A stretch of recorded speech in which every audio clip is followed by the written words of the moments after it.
I always believed the hardest part of losing my father would be the grief. That heavy, quiet thing that settles in your chest. I was wrong.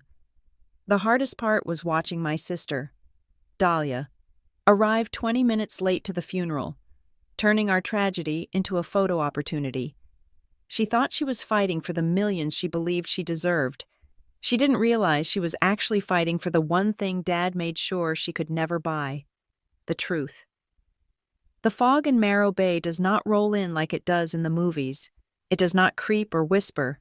It simply drops, heavy and wet, like a gray wool blanket thrown over a birdcage to trick the canaries into sleeping.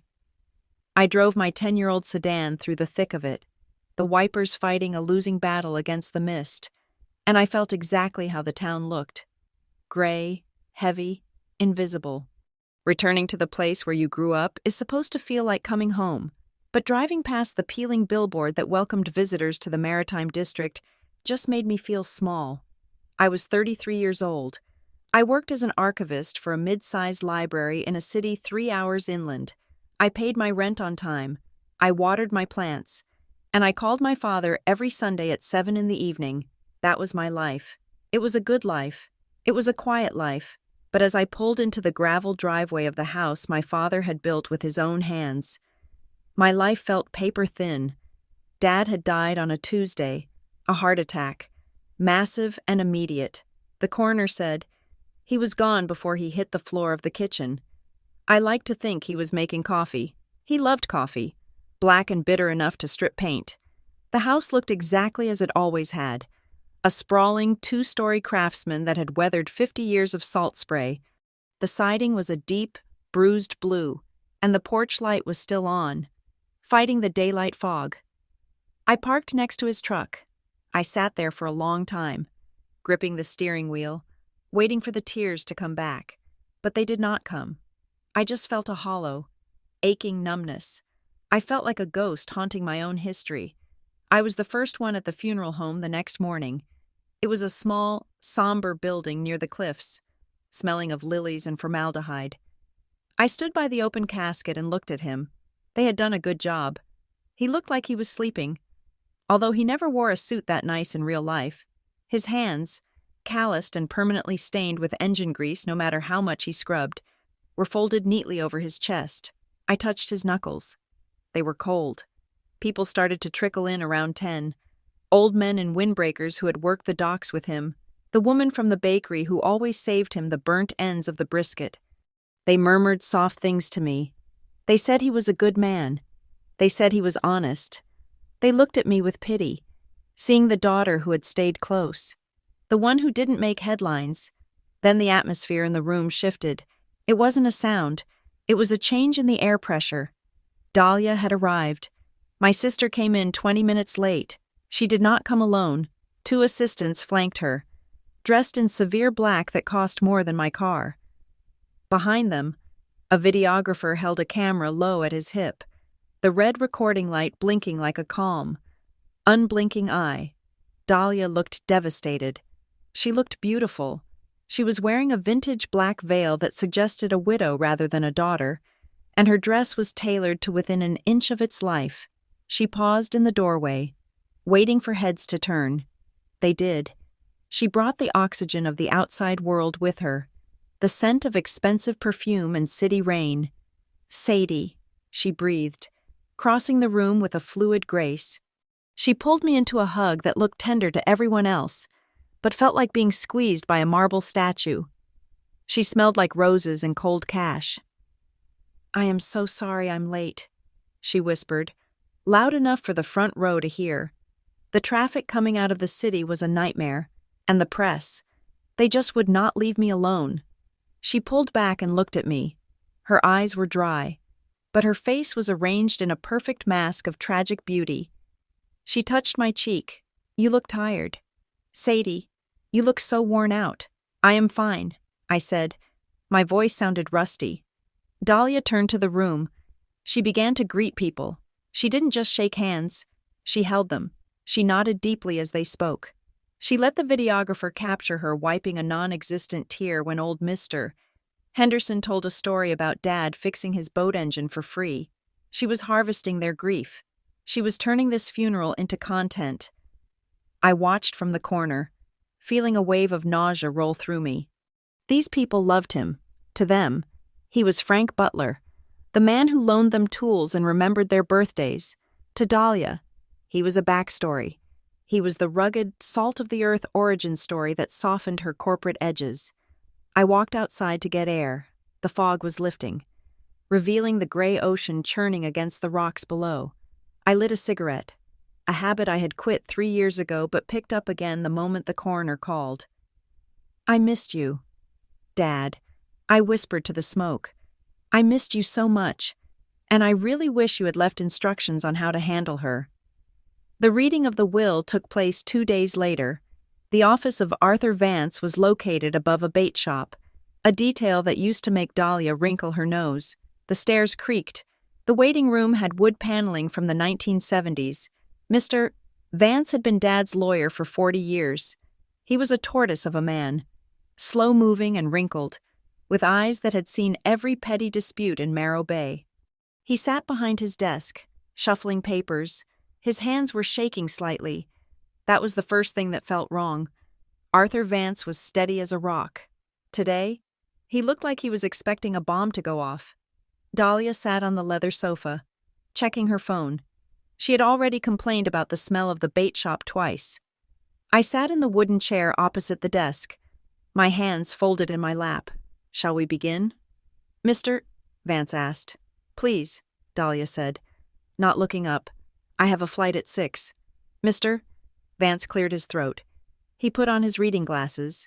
He read the standard legal boilerplate, the revocation of prior wills, the payment of debts. Then he got to the distribution. "To my daughter, Dahlia Butler, I leave the sum of $200,000, to be paid from the liquid assets of the estate. I also leave the vacation property in Lake Tahoe, along with all personal effects currently stored within it." Dahlia stopped scrolling. She looked up. "Excuse me?" she said. "Mr. Vance didn't look at her. He continued reading. "To my daughter, Sadie Butler, I leave the family home at 44 Harbor View Lane, including all contents and personal effects therein. Furthermore, I leave to Sadie Butler the entirety of my interest in Butler Maritime Services, representing a 60% controlling stake in the company." The room went dead silent. You could hear the seagulls screaming outside. Dahlia stood up. It wasn't a sudden movement. It was a slow, terrifying unfolding. "Read that again," she said. Her voice was very quiet. Mr. Vance looked over his glasses. "It is quite clear. Dahlia, Sadie receives the house and the company. You receive the cash bequest and the Tahoe property. The Tahoe property is a cabin," Dahlia said. "It is a rotting cabin we haven't visited in 15 years. And 200,000? That is an insult. That is less than my retainer for a single month. It was your father's wish." "Mr. Vance said. Dahlia turned to me. Her face was no longer the tragic mask from the funeral. It was sharp, angular, and furious. "You did this," she said. "I didn't do anything." I said, staying seated, "I didn't know. Do not lie to me." "Sadie, you have been down here every weekend for the last year. You were the one whispering in his ear. You were the one telling him I was too busy, that I didn't care. I didn't have to tell him you were too busy." "Dahlia, you never called him. You missed Christmas 3 years in a row. Because I was building an empire," she shouted. Her composure shattered. "I was building the family name. I put Butler on the map. Who do you think people associate with this family? You?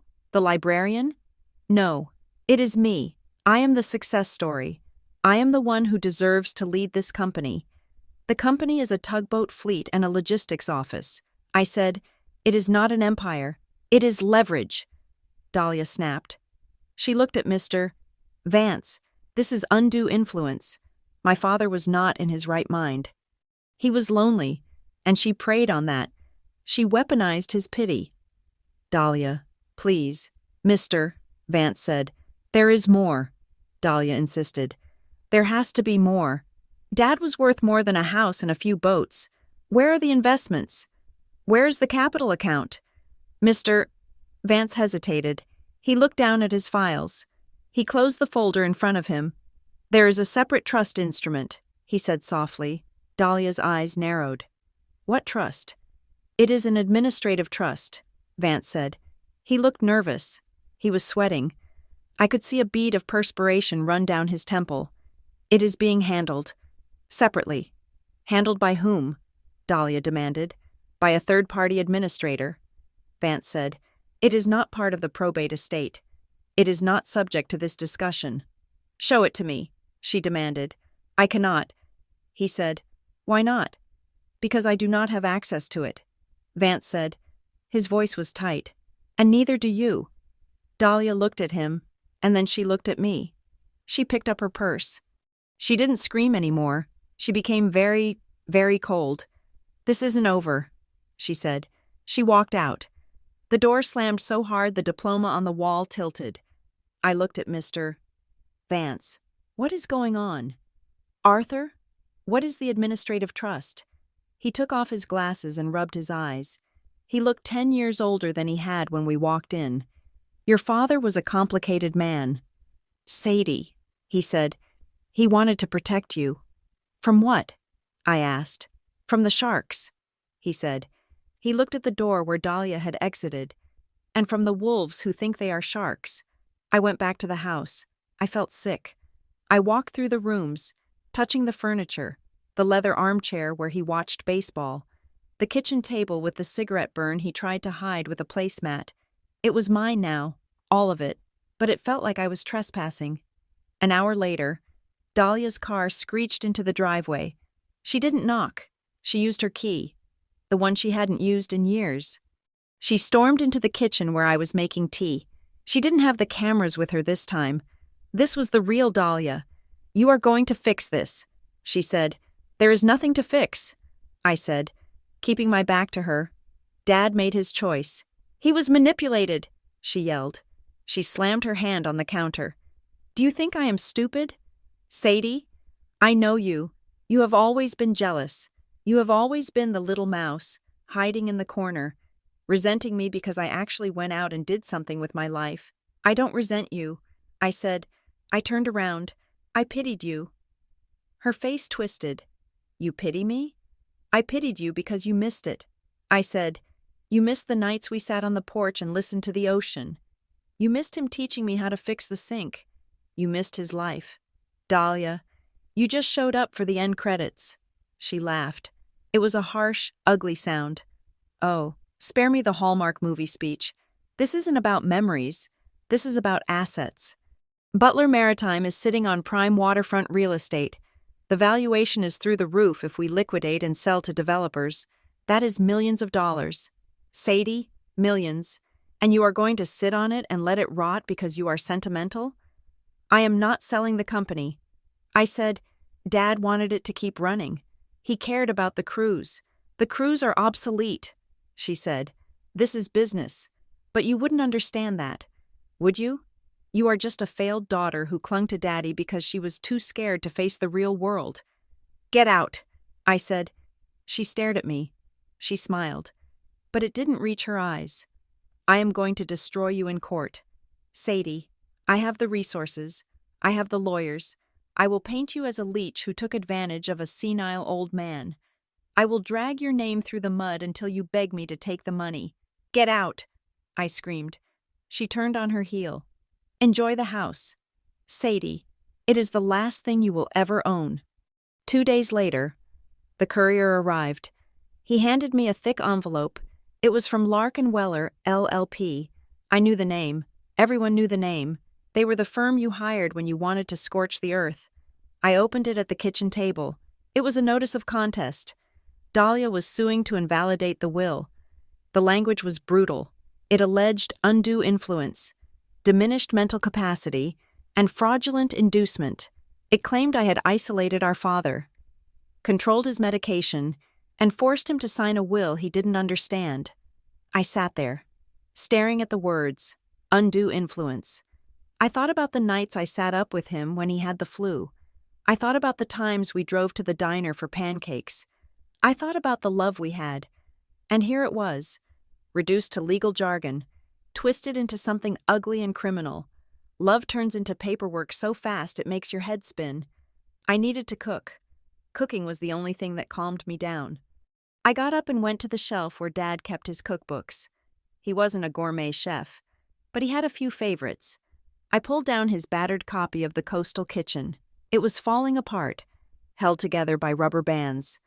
As I opened it to the recipe for clam chowder, a piece of paper fluttered out. It wasn't a recipe, it was a note. It was written on the back of a receipt from the hardware store. I recognized his handwriting immediately, the jagged, blocky print of a man who used his hands for work. If she goes to court, do not settle early. Wait for the door. There was no signature. Just that line. I stared at it. If she goes to court, he knew. He knew exactly what Dahlia would do. He knew she would come for the money. He knew she would not accept the will. But what did it mean? Wait for the door. I turned the paper over. Nothing. Just a list of galvanized bolts and sandpaper. I felt a chill go down my spine. This wasn't just a will. This was a plan. I walked out to the mailbox later that afternoon. The fog was back, swirling around the ankles of the trees. Mrs. Gable was in her garden next door. She was 70, with hair like white spun sugar and eyes that missed nothing. She had lived next to us my entire life. She saw me and walked over to the low stone wall that separated our properties. "Sadie," she said, "I saw the courier." I nodded. "Yeah, Dahlia is contesting the will." Mrs. Gable sighed. She wiped her hands on her apron. She didn't look surprised. "Your father was a smart man," she said. I looked at her. "Did he say anything to you?" "About the will?" She looked toward my house, then back at me. Her voice dropped low. "He said he was tidying up," she said. "That is what he called it. Tidying up the mess. He said he kept copies of everything." "Copies of what?" I asked. She shrugged. "I do not know. But he said something strange a few weeks ago. He was pruning the hydrangeas. He looked at me and said, 'If it ever goes public, it would hurt people with expensive shoes.'" People with expensive shoes. I thought of Dahlia. I thought of her lawyers. Mrs. Gable reached out and patted my hand. "Be careful, honey. Your sister plays for keeps. But your dad, he played for something else." That night, the house felt enormous. The silence was heavy. I couldn't sleep. I paced the hallway. I felt isolated, outgunned, and overwhelmed. Dahlia had Larkin Weller. She had millions of dollars. She had the media. I had a crumbling house, a tugboat company I didn't know how to run, and a cryptic note in a cookbook. I sat on the floor of the living room and pulled out my phone. I went to my voicemails. I scrolled down, past the condolence messages, past the spam calls, until I found the ones from him. I pressed play. "Hey kiddo, just calling to see if you are coming down this weekend. I made that stew you like. The heater in the truck is acting up again. Might need you to look at the manual for me. Anyway, love you. Bye." I closed my eyes. His voice was rough, warm, familiar. It was the voice of safety. I played the next one. "Sadie, it is Dad. Don't forget to get your oil changed. I saw the weather report. Looks like rain up there. Drive safe. Love you." I let them play. One after another. Ordinary messages. Boring messages. The soundtrack of a normal, loving relationship. Dahlia wanted to take this away. She wanted to rewrite this history. She wanted to tell a judge that this voice was the voice of a senile, manipulated old man. She wanted to turn my grief into a crime scene. I gripped the phone tight. The fear began to recede, replaced by a cold, hard anger. It started in my stomach and spread to my chest. She thought I was weak. She thought I was the failed daughter. She thought she could steamroll me because I didn't have her money or her connections. But she didn't know about the note. She didn't know about the door. I looked at the darkness outside the window. The fog was pressing against the glass. "Wait for the door." "Okay. Dad," I whispered. "I will wait." I stood up. I wasn't going to settle. I wasn't going to let her take the house. I wasn't going to let her erase him. I would fight. And if Dad was right, if there was something hidden in the wreckage of his estate, I was going to find it. Dahlia wanted a war? She was going to get one, but she had no idea what kind of battlefield she had just stepped onto. The war did not start in the courtroom. It started in the grocery store aisle, right between the cereal and the coffee, and it started with a whisper I was meant to hear. I was buying milk. Just a carton of 2%. Trying to remember what normal life felt like.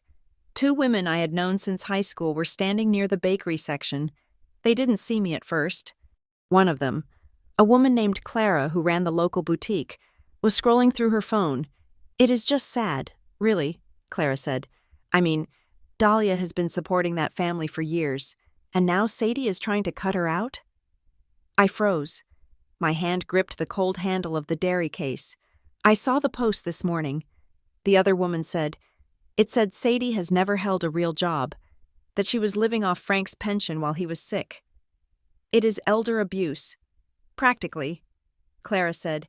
"Dahlia is a saint for not pressing charges." I left the milk. I walked out of the store, my heart hammering against my ribs like a trapped bird. I sat in my car and pulled out my phone. I didn't have social media. I liked my privacy, but I knew how to find things. It took me 30 seconds. There was a local community page for Morro Bay, and there it was, an anonymous post, clearly written by a professional crisis management firm, titled, "The Hidden Cost of Caregiving, When Family Becomes a Burden." It didn't name me explicitly, but it didn't have to. It described a local maritime family where the unemployed younger sibling had isolated the patriarch to secure an inheritance. The comments were vicious. People who had smiled at me at the funeral were now commenting with angry emojis, talking about how disgusting greed was. Dahlia was not just suing me, she was erasing me. She was rewriting the last 5 years of my life, turning my devotion into manipulation and her absence into victimhood. My phone rang. It was the library director, my boss back in the city. "Sadie," he said. His voice was tight. "Hi, Mark," I said. "I am planning to be back on Monday." "Right," he said. "Listen, Sadie, we have had some inquiries, reporters, calling the main desk, asking about your employment history and character references." My stomach dropped. They were calling my job. "We are a public institution." "Sadie," Mark continued, "we rely on community trust. This lawsuit, it is getting loud. Maybe it would be better if you took a leave of absence. Just until things settle down." "You are suspending me?" I asked. "It is paid leave," he said quickly. "Just take some time. Sort this out. We can't have a media circus in the archives." He hung up before I could argue. I sat in the parking lot of the grocery store, staring at the gray fog rolling over the asphalt. I had lost my father. Now I was losing my reputation, and if I wasn't careful, I would lose my livelihood. Dahlia was systematically dismantling the ground I stood on. I needed help, and I knew Arthur Vance, with his shaking hands and nervous eyes, was not enough. I found Mina Rowe's office 3 streets over from the courthouse, sandwiched between a dry cleaner and a failing travel agency. The sign on the door was small, brass, and unpretentious. Mina Rowe, attorney at law. The office inside smelled of old paper and peppermint tea. It was cluttered but organized, like the inside of a very smart person's brain. Mina herself was sitting behind a desk buried under files. She looked up when I walked in. She was about my age, with sharp features, glasses that kept sliding down her nose, and hair pulled back in a severe bun that couldn't contain the curls escaping at her temples. "Sadie Butler," she said. She didn't ask. She stated it. "Yes," I said. "I was wondering when you would walk in," she said. She gestured to a chair that had a stack of law books on it. "Move those. Sit down." I moved the books and sat. "Dahlia has Lark and Weller." I said, "I know," Mina said. She took off her glasses and rubbed the bridge of her nose. "I used to work for Lark. I left because I have a soul, and I prefer to sleep at night. They are sharks. Sadie. They will eat you alive if you let them. Can you help me?" I asked. Mina looked at me. Her eyes were dark and assessing. She wasn't offering sympathy. She was calculating odds. Inheritance fights are ugly, she said flatly. People think they are about the law. They are not. They are about pressure. Lark and Weller do not want to go to trial. Trial is expensive and unpredictable. They want to make your life so miserable, so invasive, and so terrifying that you sign whatever piece of paper they put in front of you just to make it stop. They are already doing that. I said, "They are ruining my name. That is the opener." Mina said, "That is the jab. The right hook is coming next. They are going to depose you. They are going to subpoena your medical records, your texts, your emails. They are going to ask you about every fight you ever had with your father. They are going to try to break you. I am not going to break." I said, Mina smiled. It was a small, sharp smile. Good, because I hate bullies, and Lark and Weller are the biggest bullies in the state. She took the case. Her rate was half of what Dahlia was paying, but I suspected she was worth double. We started discovery immediately. Mina was aggressive. She didn't just defend. She attacked. She demanded financial disclosures from Dahlia. She demanded tax returns, credit card statements, and bank records for the last 5 years. "Why do we need this?" I asked as we sat on the floor of her office a week later, surrounded by boxes of paper that Dahlia's team had reluctantly produced. "Because," Mina said, holding up a sheet of paper, "people who are fighting for principle usually fight clean. People who are fighting for survival fight dirty. We need to know which one your sister is." I picked up a stack of credit card statements. They were for a platinum card in Dahlia's name. I started reading. It was a catalog of excess, designer handbags, 5-star hotels in Paris, dinners that cost more than my monthly rent. But then I looked at the dates. The spending stopped abruptly 6 months ago. Then, there were late fees, overdraft notices. "Mina, look at this," I said. Mina scooted over. She traced the lines with a pen. "She is maxed out." Mina whispered, "Look." She took out a loan against her condo in the city 3 months ago. A high-interest private loan, the kind you take when the banks won't touch you. I looked at the numbers. Dahlia was drowning. She wasn't the wealthy success story she pretended to be. She was leveraged to the hilt. "She is broke," I said. The realization hit me hard. "She is worse than broke," Mina said. "She is underwater. She needs this inheritance." Sadie. She doesn't just want it. She needs it to cover her tracks. That is why she is pushing so hard. That is why she is so desperate. This isn't about Dad. This is about bankruptcy. We kept digging. The more we looked, the stranger it got. Among the documents from my father's estate, we found something that didn't fit. It was a restructuring agreement, dated 8 months before he died. He had moved his 60% stake in Butler Maritime Services into a new entity, Harborline Holdings. I had never heard of it. "What is Harborline?" I asked. Mina frowned. She was typing furiously on her laptop. "It is a shell," she said. "Registered in Delaware.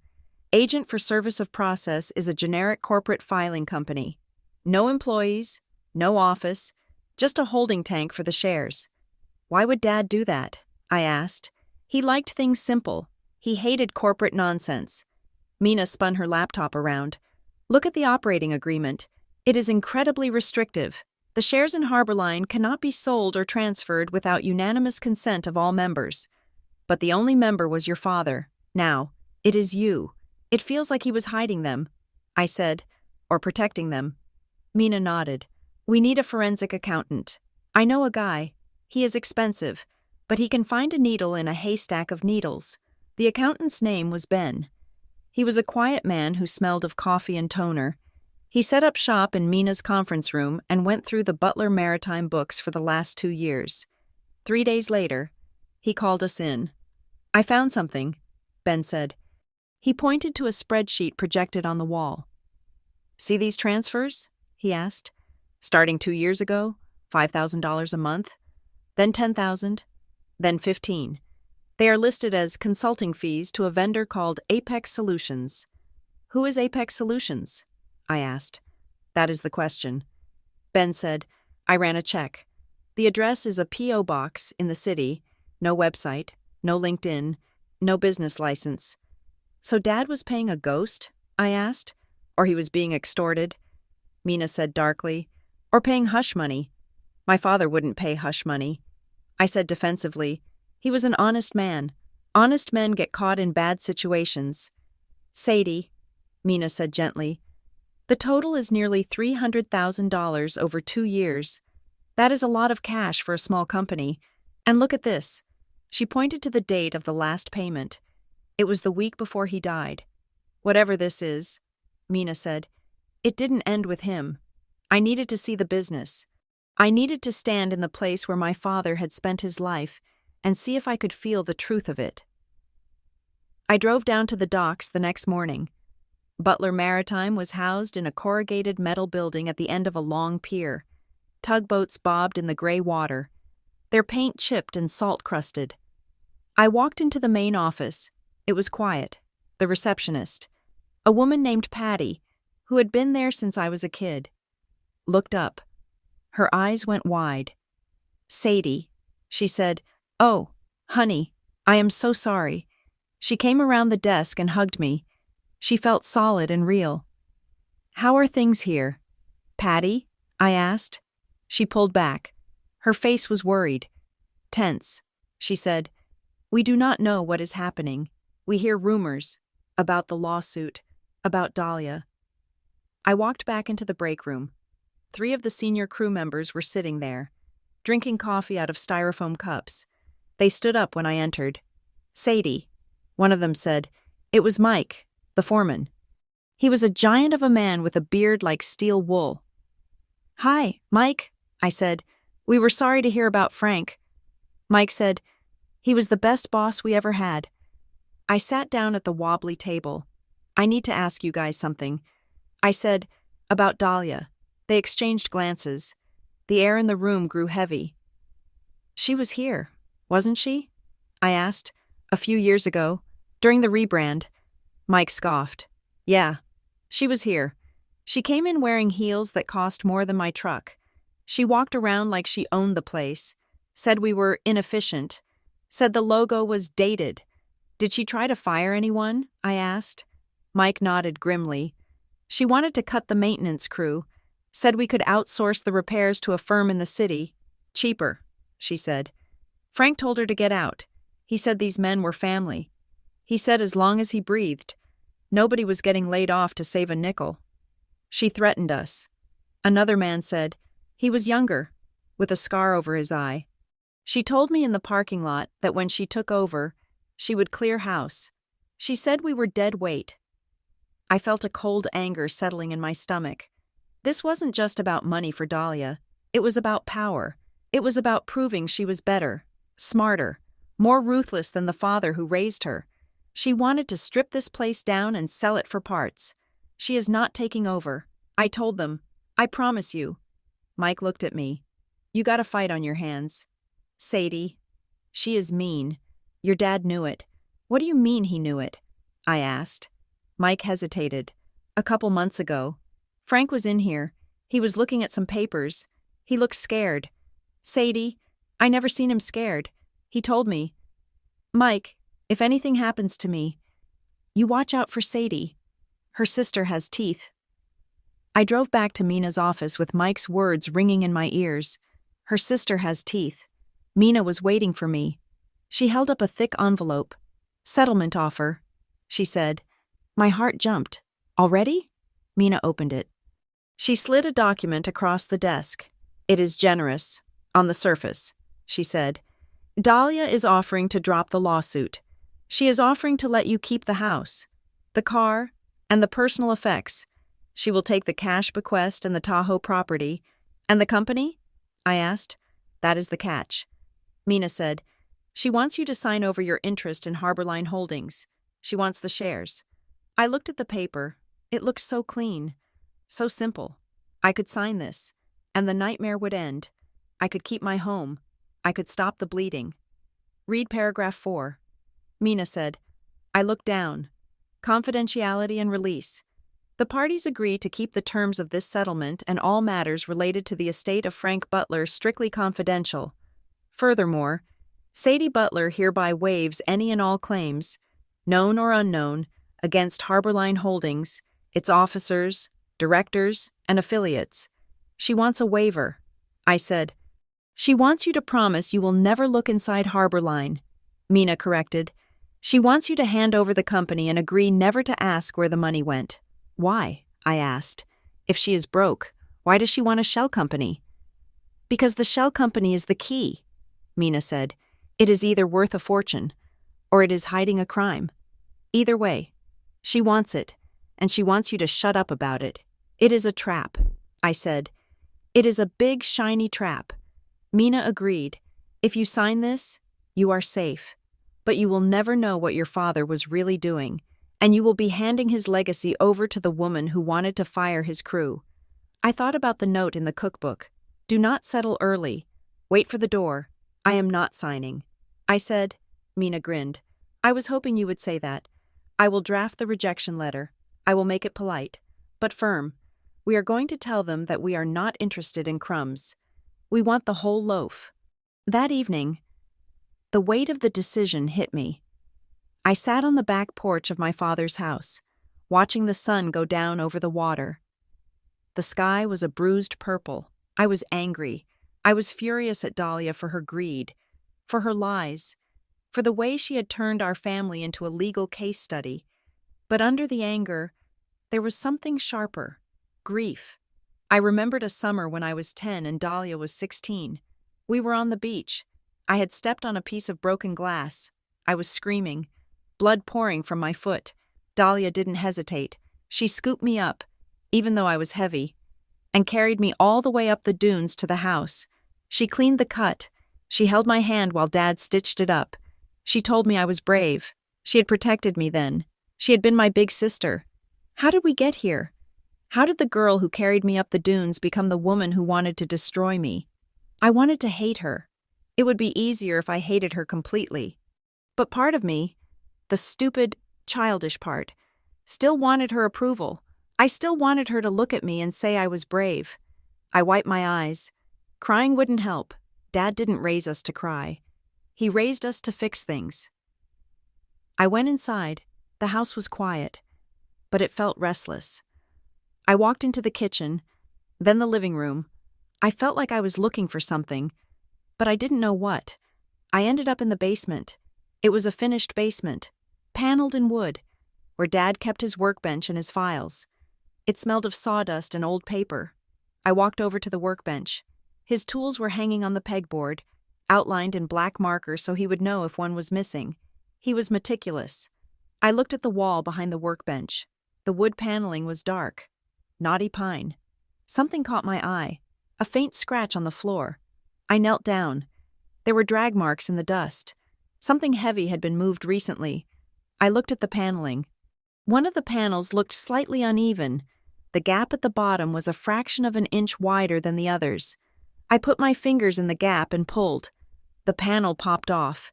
It was held in place by magnetic latches, concealed perfectly. Behind the panel was a hollow space, a safe cavity. It was empty. I stared at the empty space. There was a rectangular clean spot in the dust.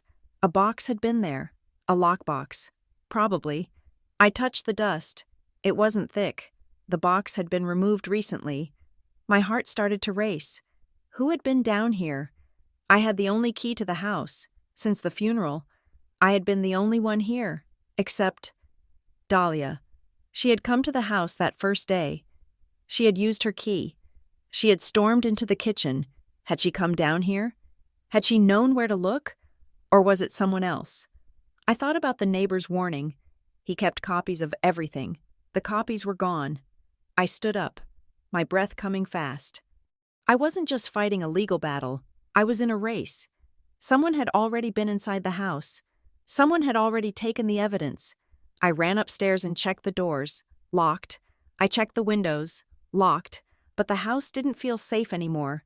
It felt breached. I went to the kitchen and grabbed a chair. I wedged it under the doorknob of the back door. It was a flimsy defense, but it was all I had. I sat in the dark kitchen, listening to the wind rattle the frames. Wait for the door, Dad had said. But what if the wrong person had already walked through it? I picked up my phone and texted Mina. The house has been searched. There was a hidden safe. It is empty. 3 dots appeared. Then a message. Change the locks. Get a security system. Tonight. And Sadie? Yeah? Don't trust anyone. Not even the neighbors. I put the phone down. I looked at the old cookbook on the counter. The note was still inside. I was in the middle of a storm, and the waves were getting higher. Dahlia was drowning in debt, and she was dragging me down with her.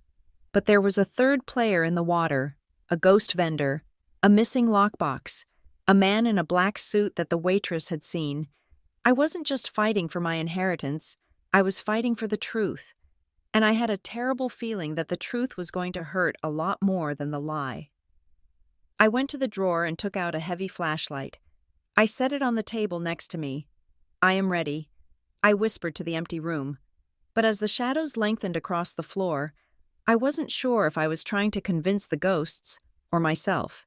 The conference room at Lark and Weller was designed to intimidate. It was all glass and chrome, suspended high above the city traffic, with a view that made human beings look like ants. The air conditioning was set to a temperature that felt like a meat locker. I sat on one side of a mahogany table that was long enough to land a plane on.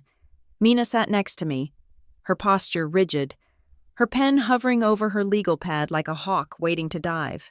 Across from us sat Dahlia. She looked impeccable. She wore a cream-colored suit that probably cost more than my car, and her hair was pulled back in a soft, elegant chignon. She did not look like a woman who was drowning in debt. She looked like the grieving, responsible daughter trying to clean up a mess.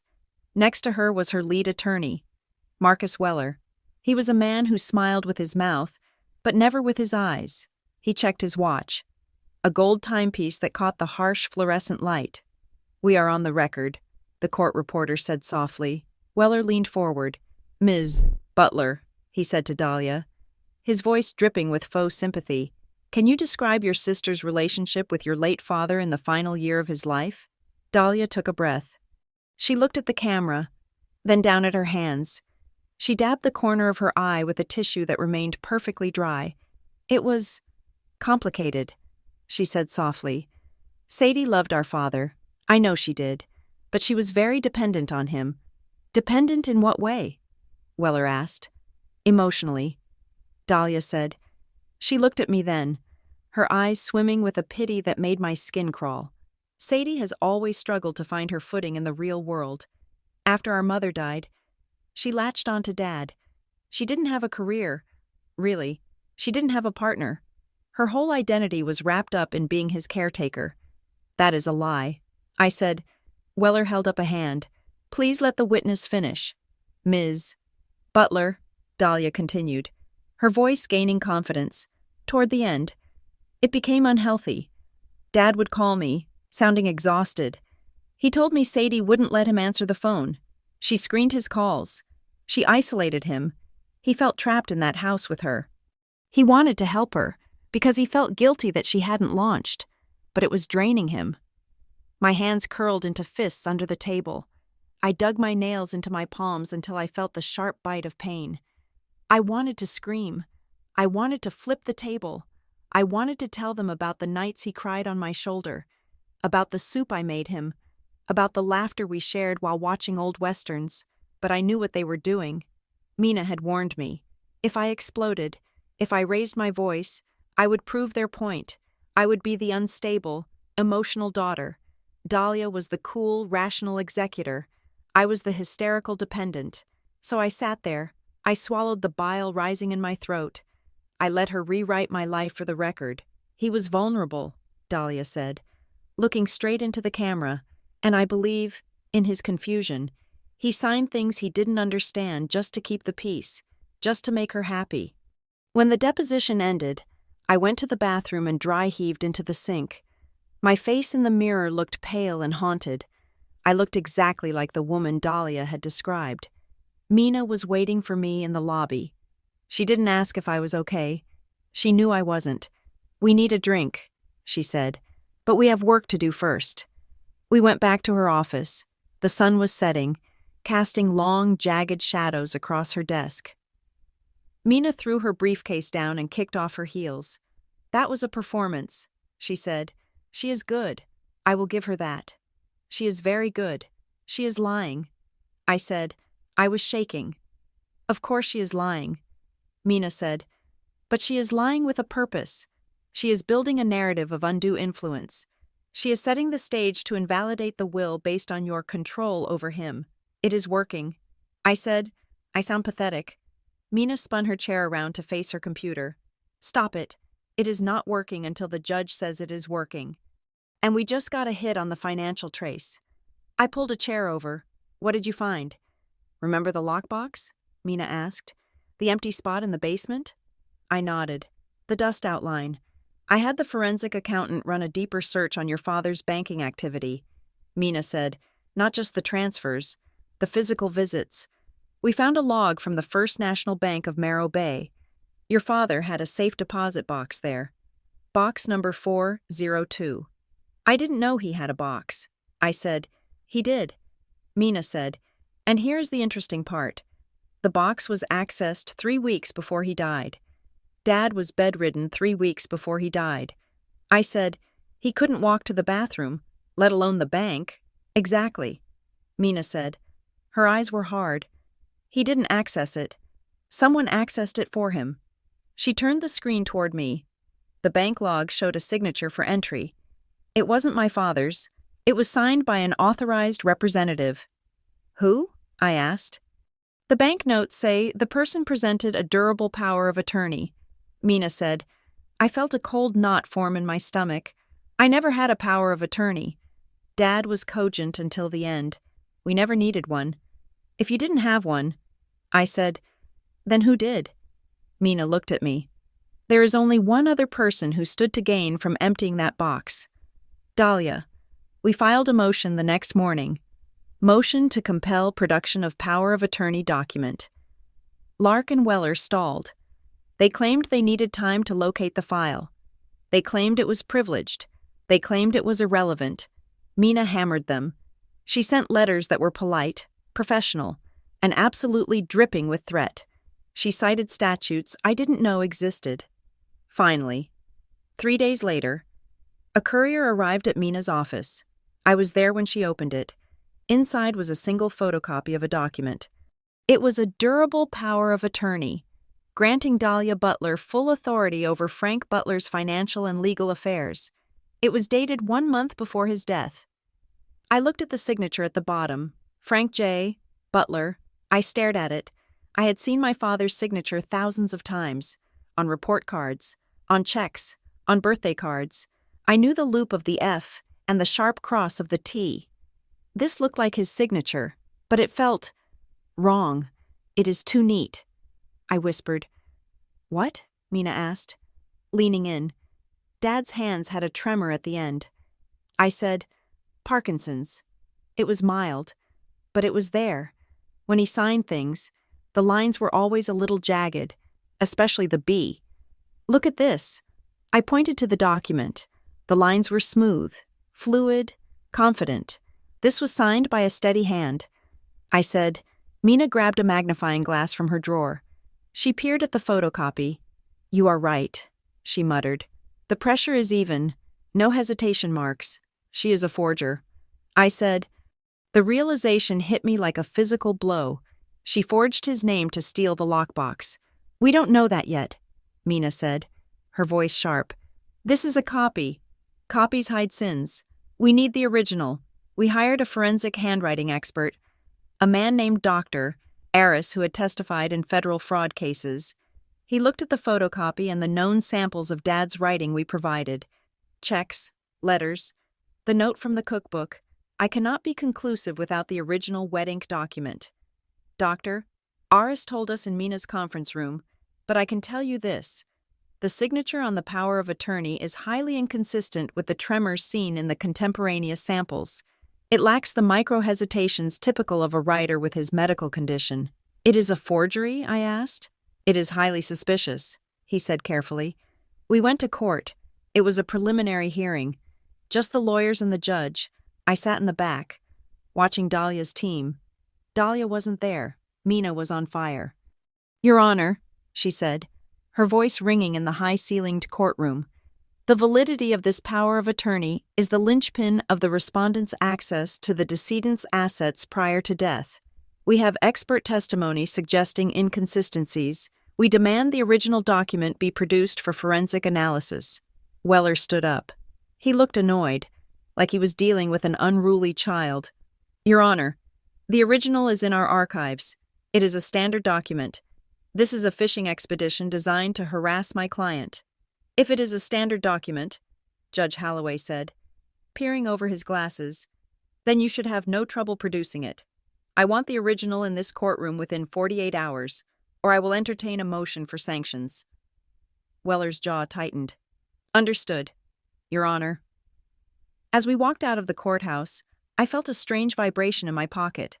My phone. I pulled it out. It was a text message. The number was blocked. I stopped on the courthouse steps. The wind was whipping my hair across my face. Your father didn't just leave you assets. He left you a fuse. I stared at the screen. My heart hammered. A second message appeared. An image. It was a blurry photo, taken in low light.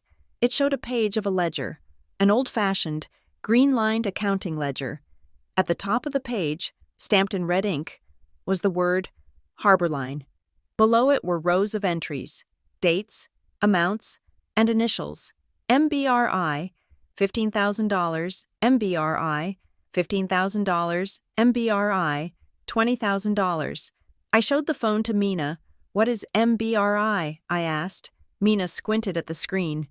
The sun glare made it hard to see. MBRI, Marrow Bay Renewal Initiative. The waterfront project? I asked. I knew about the renewal initiative. Everyone did. It was a massive, controversial proposal to redevelop the old cannery district into luxury condos and retail space. It had been debated in city council for years. Why was Dad paying them? I asked. Or were they paying him? Mina looked at the ledger again. These are outgoing, she said. See the debit column? He was paying them.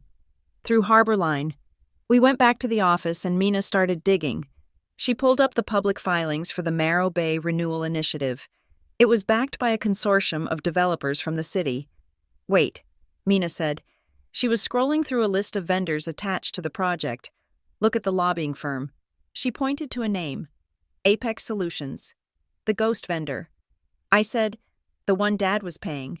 Apex Solutions is the lobbying arm for the renewal initiative, Mina said. She sat back, her eyes wide. Sadie, your father wasn't paying for consulting. He was paying for influence, or he was being forced to pay. But why? I asked. Dad hated developers. He wanted the waterfront to stay industrial. He fought for the working harbor. Mina pulled up an old news article from 2 years ago. The headline read, Local Maritime Businesses Endorse Renewal Project. There, in the photo, was my father. He was standing next to the mayor, looking uncomfortable, shaking hands. The caption said, Butler Maritime Services supports the new vision for the bay. I remember that. I said, I was so confused. He told me he had to do it. He said it was good for the long game. Mina tapped the screen. Look at the date of the article. It matches the first payment to Apex in the ledger. He bought in, Mina said. He paid the lobbyist to get a seat at the table. Maybe he thought he could control it from the inside. Then she pulled up another article, dated 3 months before he died. Butler Maritime withdraws support for renewal initiative. Cites environmental concerns. The payments stopped. I said, the payments in the ledger stopped 3 months ago, and that is when everything went to hell. Mina said, the picture was coming together, and it was uglier than I could have imagined. Dad had entered a dangerous game. He had used Harbor Line to funnel money to these lobbyists, probably to protect his land or his workers. But then he saw something, or he was asked to do something he couldn't stomach. He pulled the plug. He stopped the payments, and suddenly, he was dead. And suddenly, his estate was a war zone. He left you a fuse. I whispered, Harbor Line isn't just a shell company. It is the evidence. It is the record of the payments, if that ledger gets out. Mina said, it blows the lid off the renewal initiative. It proves they were taking off-book payments from local businesses. It is bribery. It is racketeering. That is why Dahlia wants the waiver. I said, she knows. Does she?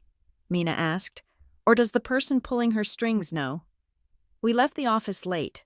The streetlights were haloed in the fog. I felt exposed.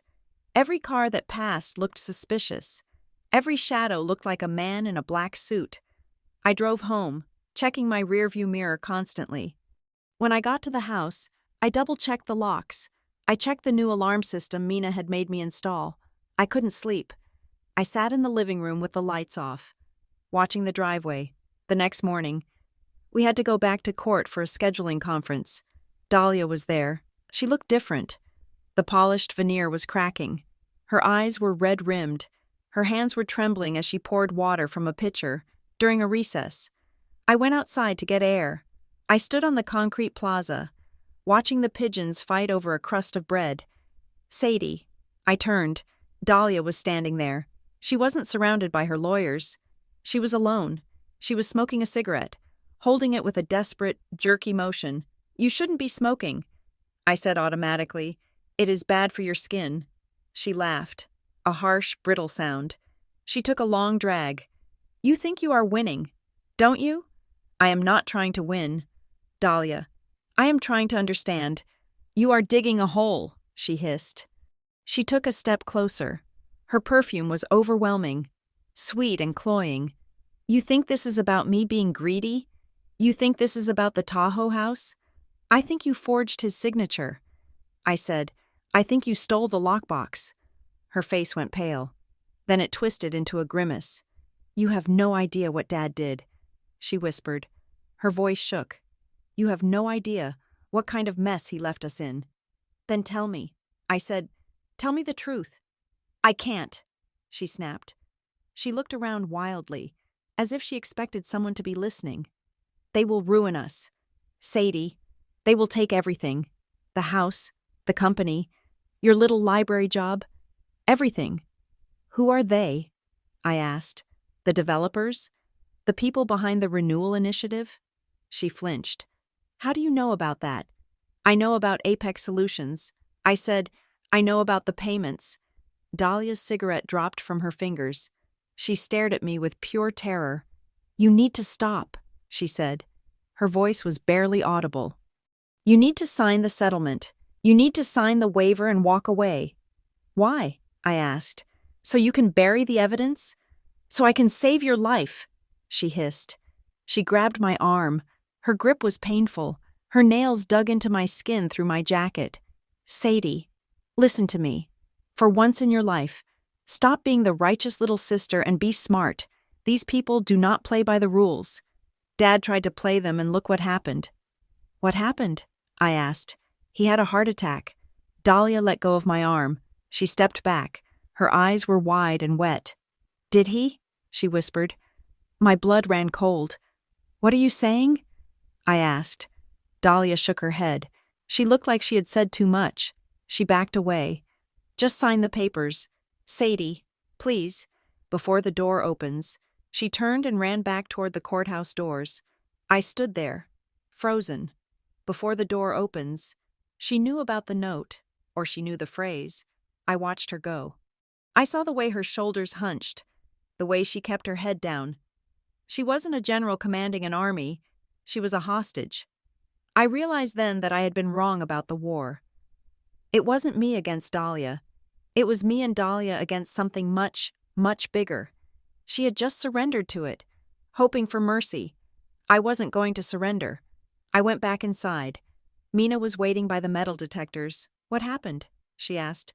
You look like you saw a ghost. I saw my sister, I said, and I think she is terrified. We walked into the courtroom. The judge was already on the bench. Weller was shuffling papers, looking agitated. Your Honor, Weller said, regarding the order to produce the original power of attorney. Yes, Judge Holloway said. Do you have it? Weller cleared his throat. He looked at Dahlia, who was staring at the table. We have encountered a difficulty, Weller said. It appears the original document has been misfiled in our archives. We are conducting a thorough search, but we cannot produce it today. The judge's face darkened. Misfiled? Mr. Weller, you are telling me that a document essential to the respondent's authority over the estate is missing. It is a clerical error. Your Honor, Weller said. Sweating, Mina stood up. Your Honor, this is spoliation of evidence. They are hiding it because they know it is a forgery. That is a serious accusation. The judge said. We have the forensic report on the copy, Mina said. And now the original conveniently disappears? The inference is clear. The judge looked at Weller. You have 24 hours. Mr.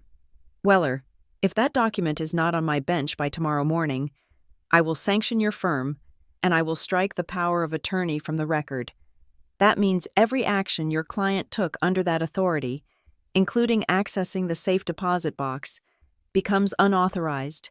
It becomes theft. Weller nodded, looking pale. Understood. We left the courtroom in a daze. We had them on the ropes, but the victory felt hollow. Because I couldn't stop thinking about Dahlia's face. I couldn't stop thinking about her question. Did he? Did he have a heart attack? I drove to the cemetery that afternoon. The fog was thick again. Wrapping around the headstones, I found Dad's grave. The earth was still fresh. I stood there for a long time. You didn't just leave me a fuse, Dad. I said to the cold stone, you left me a bomb. I looked at the date on the headstone. He died on a Tuesday. The payment stopped 3 months before. The lockbox was emptied 3 weeks before. He had been preparing. He had been tidying up. Wait for the door. I looked at the path leading away from the grave. A man was walking his dog in the distance. He stopped and looked at me. He was wearing a dark coat. I squinted. It wasn't a coat. It was a suit. A black suit. He stood there, perfectly still, watching me. I felt a primal spike of fear. I reached for my phone. When I looked up again, he was gone. Just the fog and the gray trees. I got back in my car and locked the doors. I drove fast. I wasn't waiting anymore. I was hunting. And I knew where to start.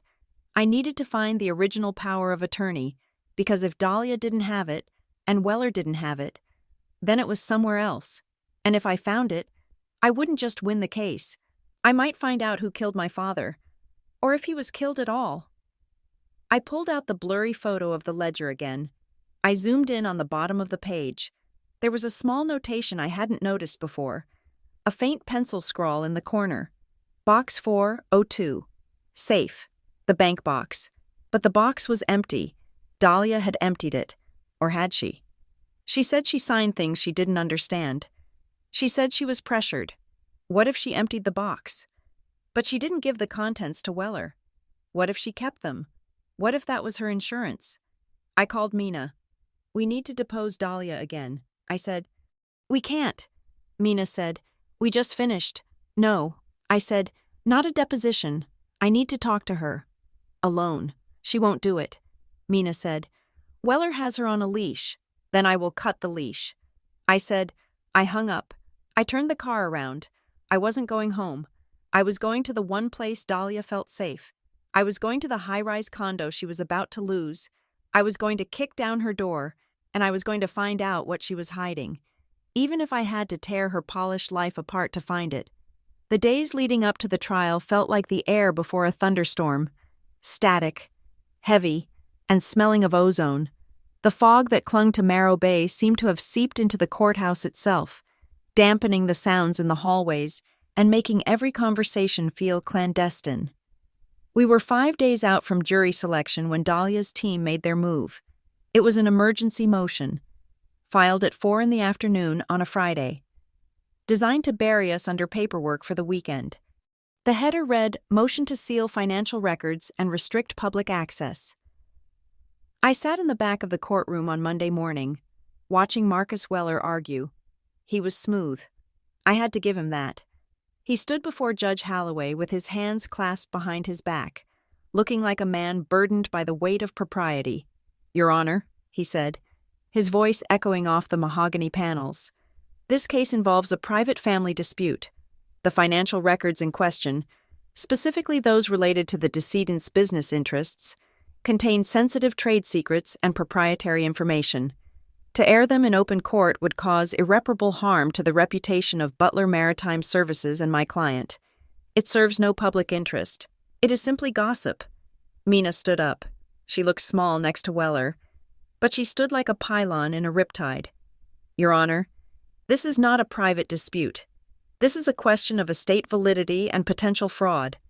The public has a right to know if the assets in question were manipulated. Sealing these records isn't about protecting trade secrets. It is about hiding the money trail. Judge Holloway rubbed his temples. He looked tired. He had been presiding over family court for 20 years, and I imagined he was sick of seeing siblings tear each other apart for scraps. I am inclined to agree with Mr. Weller on the scope, the judge said finally. I will grant the motion in part. The specific operational ledgers of Butler Maritime will be sealed to protect business continuity. However, the estate totals and the trust instruments, including the existence of Harborline Holdings, will remain part of the public record. It was a partial victory, but it felt like a loss. The detailed ledger, the one with the payments to the lobbyists, would be kept in a sealed envelope, visible only to the lawyers and the jury, not the press. Dahlia had managed to pull a curtain over the ugliest parts of the story. I looked over at her. She didn't look triumphant. She looked relieved. She let out a breath she must have been holding for days, her shoulders sagging slightly in her silk blazer. She wasn't trying to win the war anymore. She was just trying to survive the battle without bleeding out in front of the neighbors. Back at the office, Mina was furious. She threw her legal pad onto her desk. They are terrified, she said. They know that ledger is radioactive, but the jury will still see it. Right? I asked. Yes, Mina said, pacing the small room. But the public won't, and that is what Dahlia cares about. She cares about her image. She cares about the board of directors at her own company finding out she is involved in a slush fund scandal. Mina stopped pacing. She looked at the boxes of discovery documents stacked against the wall. We need more, she said. We need context. The ledger is just numbers. We need the narrative. We need to know who Dad was meeting. She walked over to a box labeled Personal Effects. Office. It contained the contents of Dad's desk at the Maritime Yard. Old pens, a stapler, a stress ball shaped like a tugboat, and his calendars. Mina pulled out a leather-bound planner from the year before he died. I have been going through this, she said. Your dad was a creature of habit. Bowling on Thursdays, staff meeting on Mondays, lunch with you on Sundays. I smiled sadly. He never missed a Sunday. But look at this, Mina said. She opened the planner and pointed to a date in early March. There, in his blocky, distinctive scrawl, was a single letter, H. It was written on a Wednesday at 2 p.m. I flipped the pages. 2 weeks later, another Wednesday, same time, H. I went through the whole year. It was there every 2 weeks, like clockwork. Always Wednesday, always 2 o'clock, always just H. Who is H? I asked. I don't know, Mina said. But look at the location code he used. Next to the letter, there was a tiny symbol. It looked like a coffee cup. He was meeting someone for coffee. I said, Do you know where he went? Mina asked. Did he have a favorite spot? Dad drank coffee everywhere. I said, the diner on Main, the bait shop, the office. Mina pulled out a bank statement. Cross-reference, she said. She ran her finger down the list of debit card transactions. Nothing, she said. No coffee shop charges on those Wednesdays. He paid cash. I said, Dad always paid cash for small things. He didn't trust machines.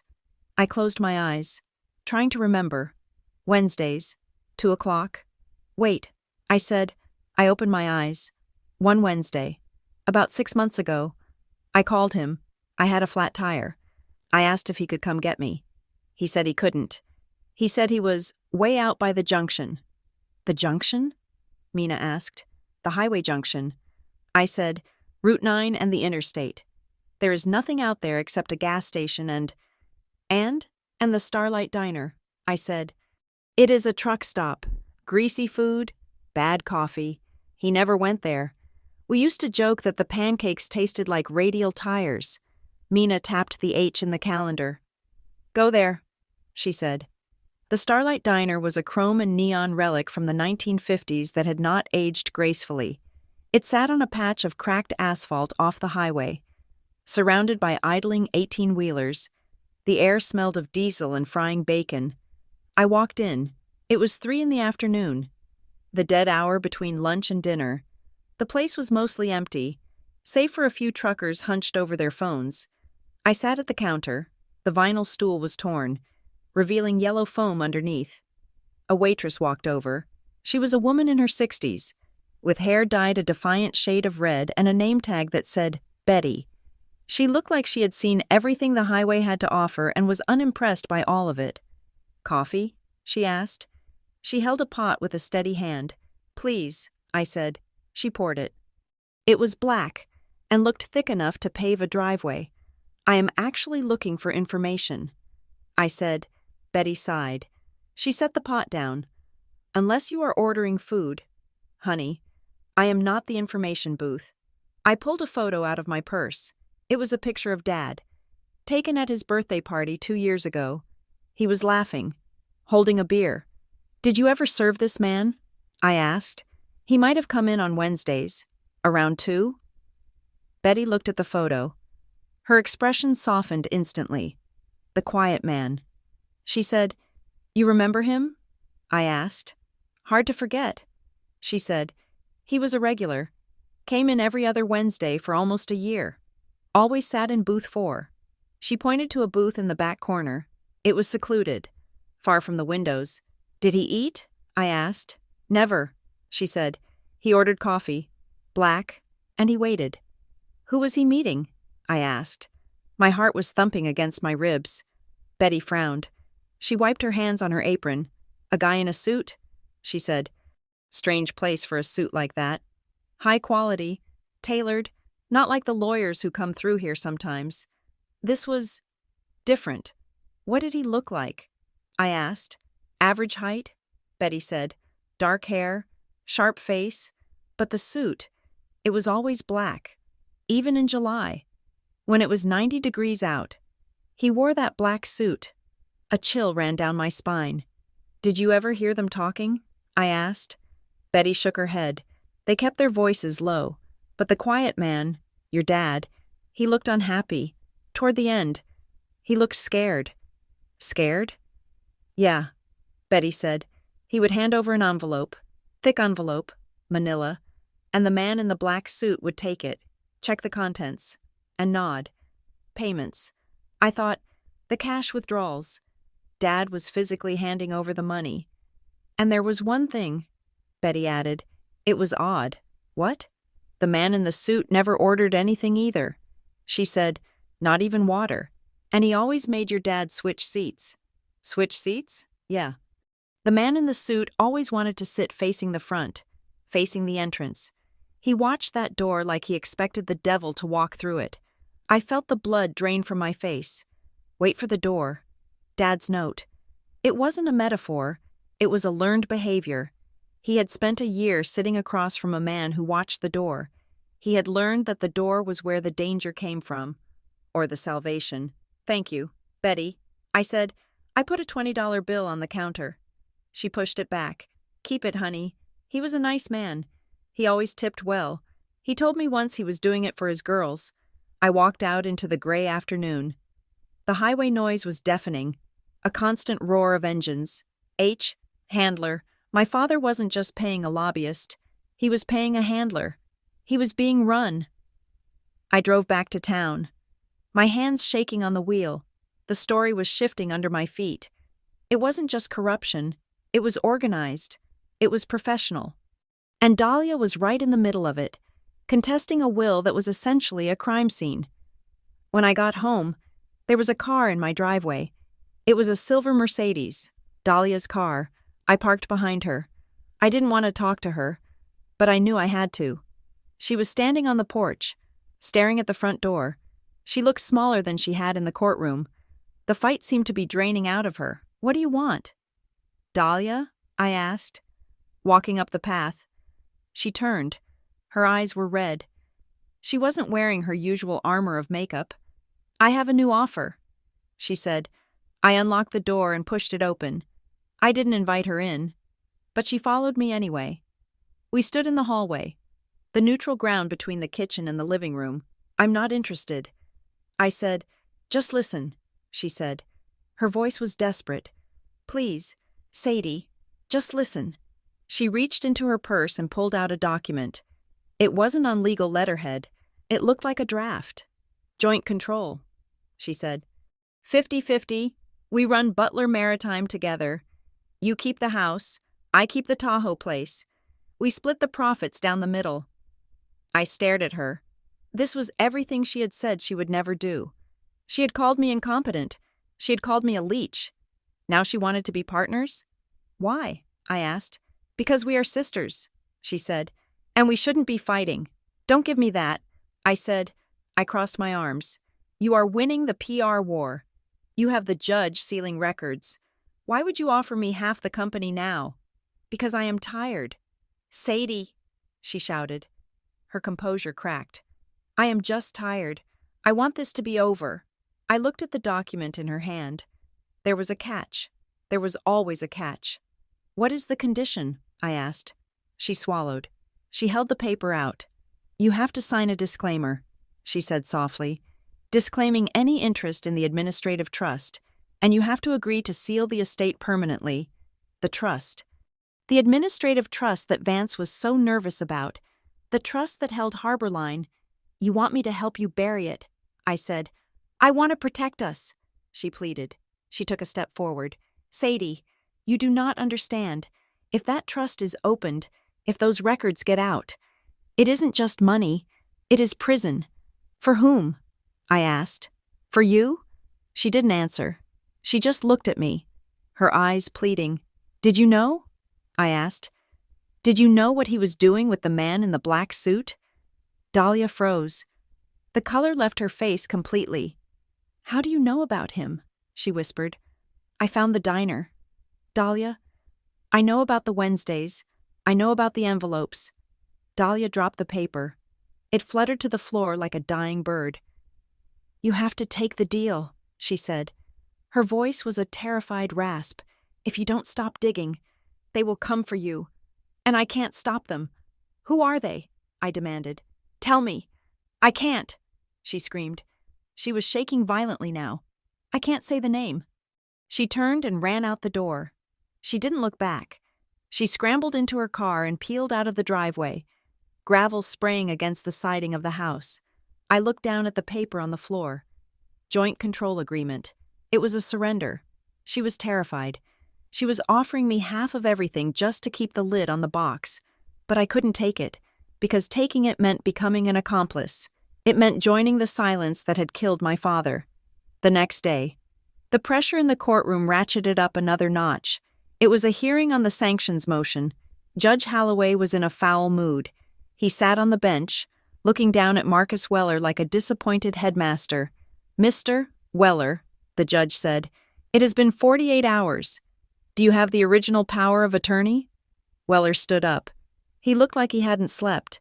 He adjusted his tie, his usual arrogance replaced by a sweaty nervousness. Your Honor, he began, we have turned our file room upside down. It appears the document was misfiled during the transition to our new digital storage system. We are unable to locate the original at this time. Mina stood up. She didn't shout. She didn't have to. Your Honor, this is convenient, isn't it? The one document that connects the respondent to the theft of the lockbox contents goes missing the moment a forensic expert questions its authenticity. It is not theft, Weller snapped. It was a legal retrieval of assets.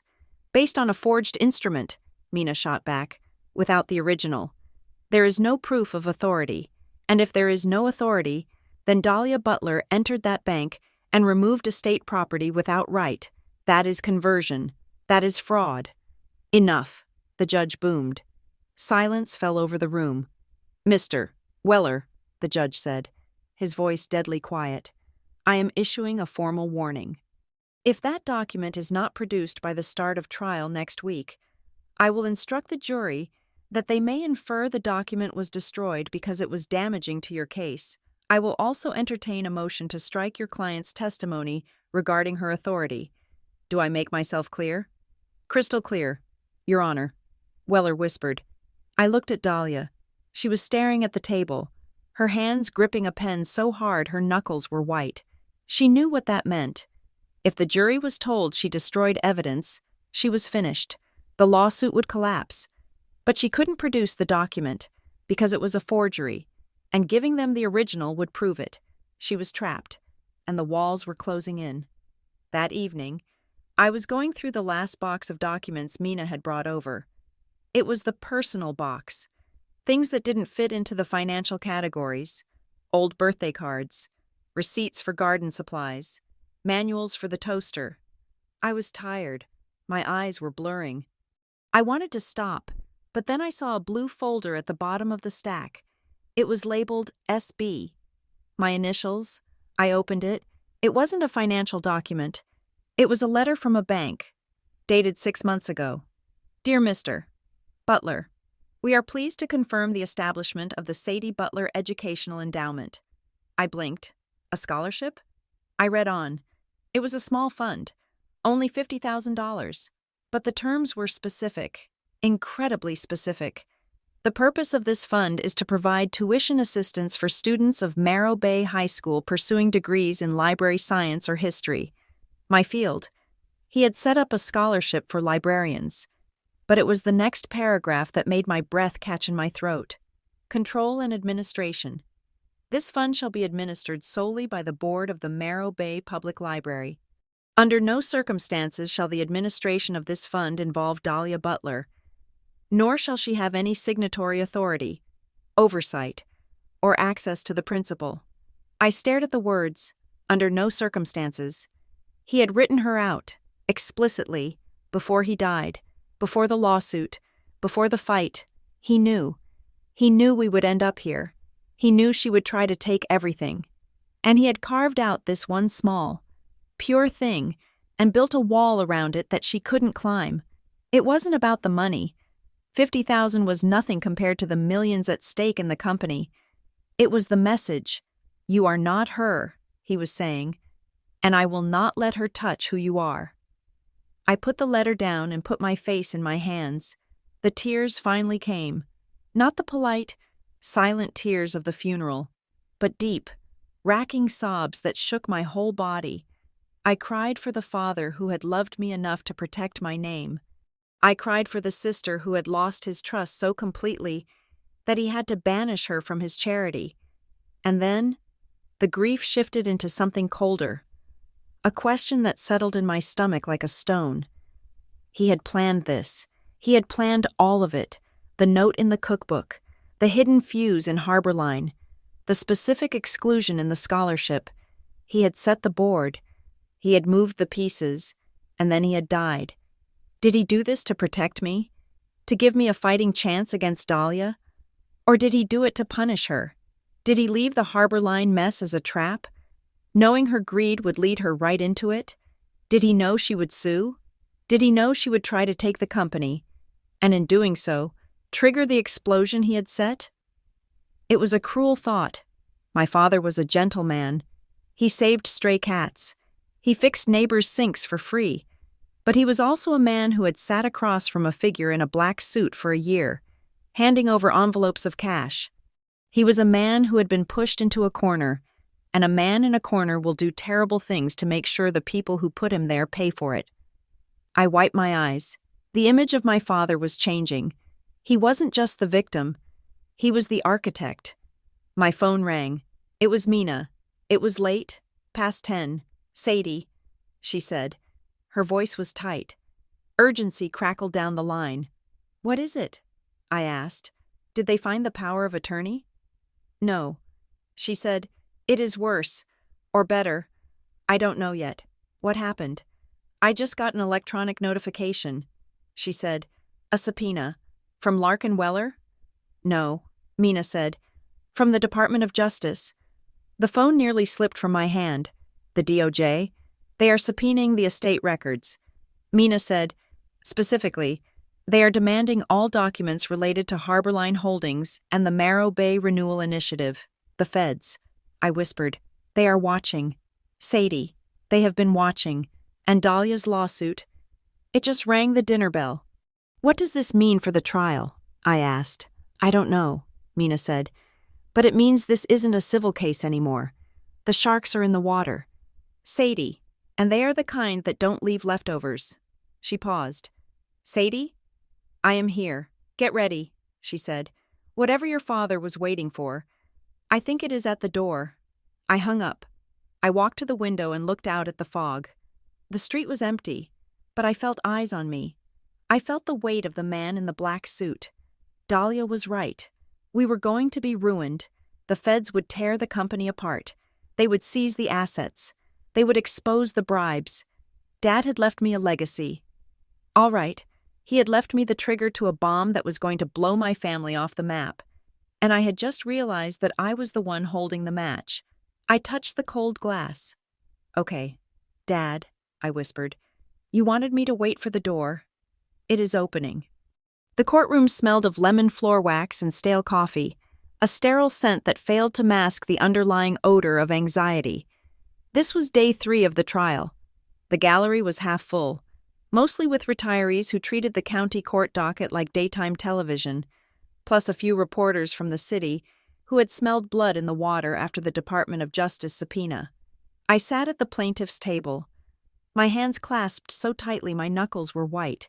I was watching a man I had never met dismantle my father's dignity. Doctor. Lawrence slid a pair of rimless glasses up his nose. He was a geriatric psychiatrist, hired by Dahlia's team, a man with a voice like oiled velvet and a resume thick enough to choke a horse. He had never spoken to my father. He had never shaken his hand. But he was currently explaining to the jury why Frank Butler was not a man, but a collection of symptoms based on the medical records provided. Doctor, Lawrence said, turning to the jury. Mr. Butler exhibited classic signs of executive dysfunction. The tremors noted in his chart were likely not just physical, they were indicative of a neurological decline. A man in that state becomes highly suggestible. He looks for a caretaker. He looks for a guide. Marcus Weller stood near the jury box, nodding gravely. And in your professional opinion, Doctor, would a man in that condition be capable of understanding complex estate planning? Or the restructuring of a company? It is highly unlikely. Doctor, Lawrence said, he would be prone to confusion. He would be easily led by those closest to him, specifically, those who controlled his daily environment. He meant me. I felt a hot flush of shame crawl up my neck. They were painting Dad as a confused, drooling invalid, and they were painting me as the nurse Ratched who whispered poison in his ear. I wanted to stand up and scream. I wanted to tell them about how he beat me at chess 2 weeks before he died. I wanted to tell them about how he could still strip a carburetor blindfolded, but I sat still. Mina's hand rested briefly on my forearm, a silent command to hold the line. Your witness, Weller said, looking satisfied. Mina stood up. She didn't walk to the podium. She stood right at our table, rifling through a stack of papers with deliberate slowness.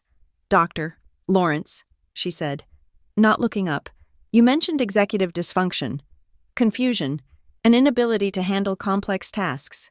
That is correct, the doctor said. Mina picked up a piece of paper. Exhibit 42. She said, this is an email chain from Frank Butler to his suppliers, dated November 12th. That is 3 weeks before his death. Would you mind reading the highlighted section? She walked over and handed him the paper. Doctor. Lawrence squinted. He cleared his throat. It says, the fuel grade you sent for the tugs is wrong. The sulfur content is too high for the new EPA compliance standards. If you do not swap it out by Friday, I am voiding the contract and moving to Henderson Fuel. Mina nodded. And this one? Exhibit 43. A transcript of a voicemail left for his accountant on November 14th. She pressed a button on the laptop connected to the court speakers. Dad's voice filled the room. It was rough, tired, but sharp as a tack. Hey, Bob. It is Frank. I was looking at the quarterly tax estimates. You missed the depreciation on the new crane. Fix it, or the IRS is going to have a field day. Call me. Mina let the silence hang in the air after the recording ended. Doctor, Lawrence, she said, does that sound like a man who is confused? Does a man with executive dysfunction catch a depreciation error in a tax estimate? The doctor shifted in his seat. Patients can have moments of lucidity, he said defensively. It is called fluctuating cognition. Fluctuating, Mina repeated. So he was lucid enough to run a maritime logistics company. Lucid enough to audit his own accountant, but too confused to know he was leaving his house to his daughter?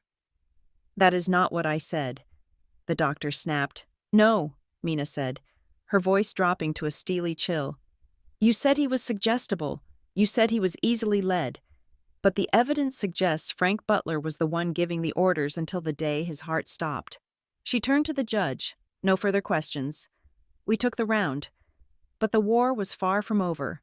Dahlia's team was bruised, but they were desperate, and desperate people are dangerous. After the lunch recess, the mood in the room shifted. It became tighter, sharper.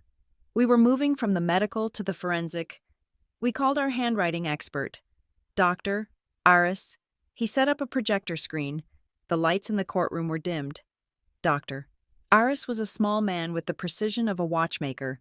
He didn't use big words like Dr. Lawrence. He used pictures. This, he said, pointing to the screen, is the signature on the contested power of attorney document, the one used to access the safe deposit box.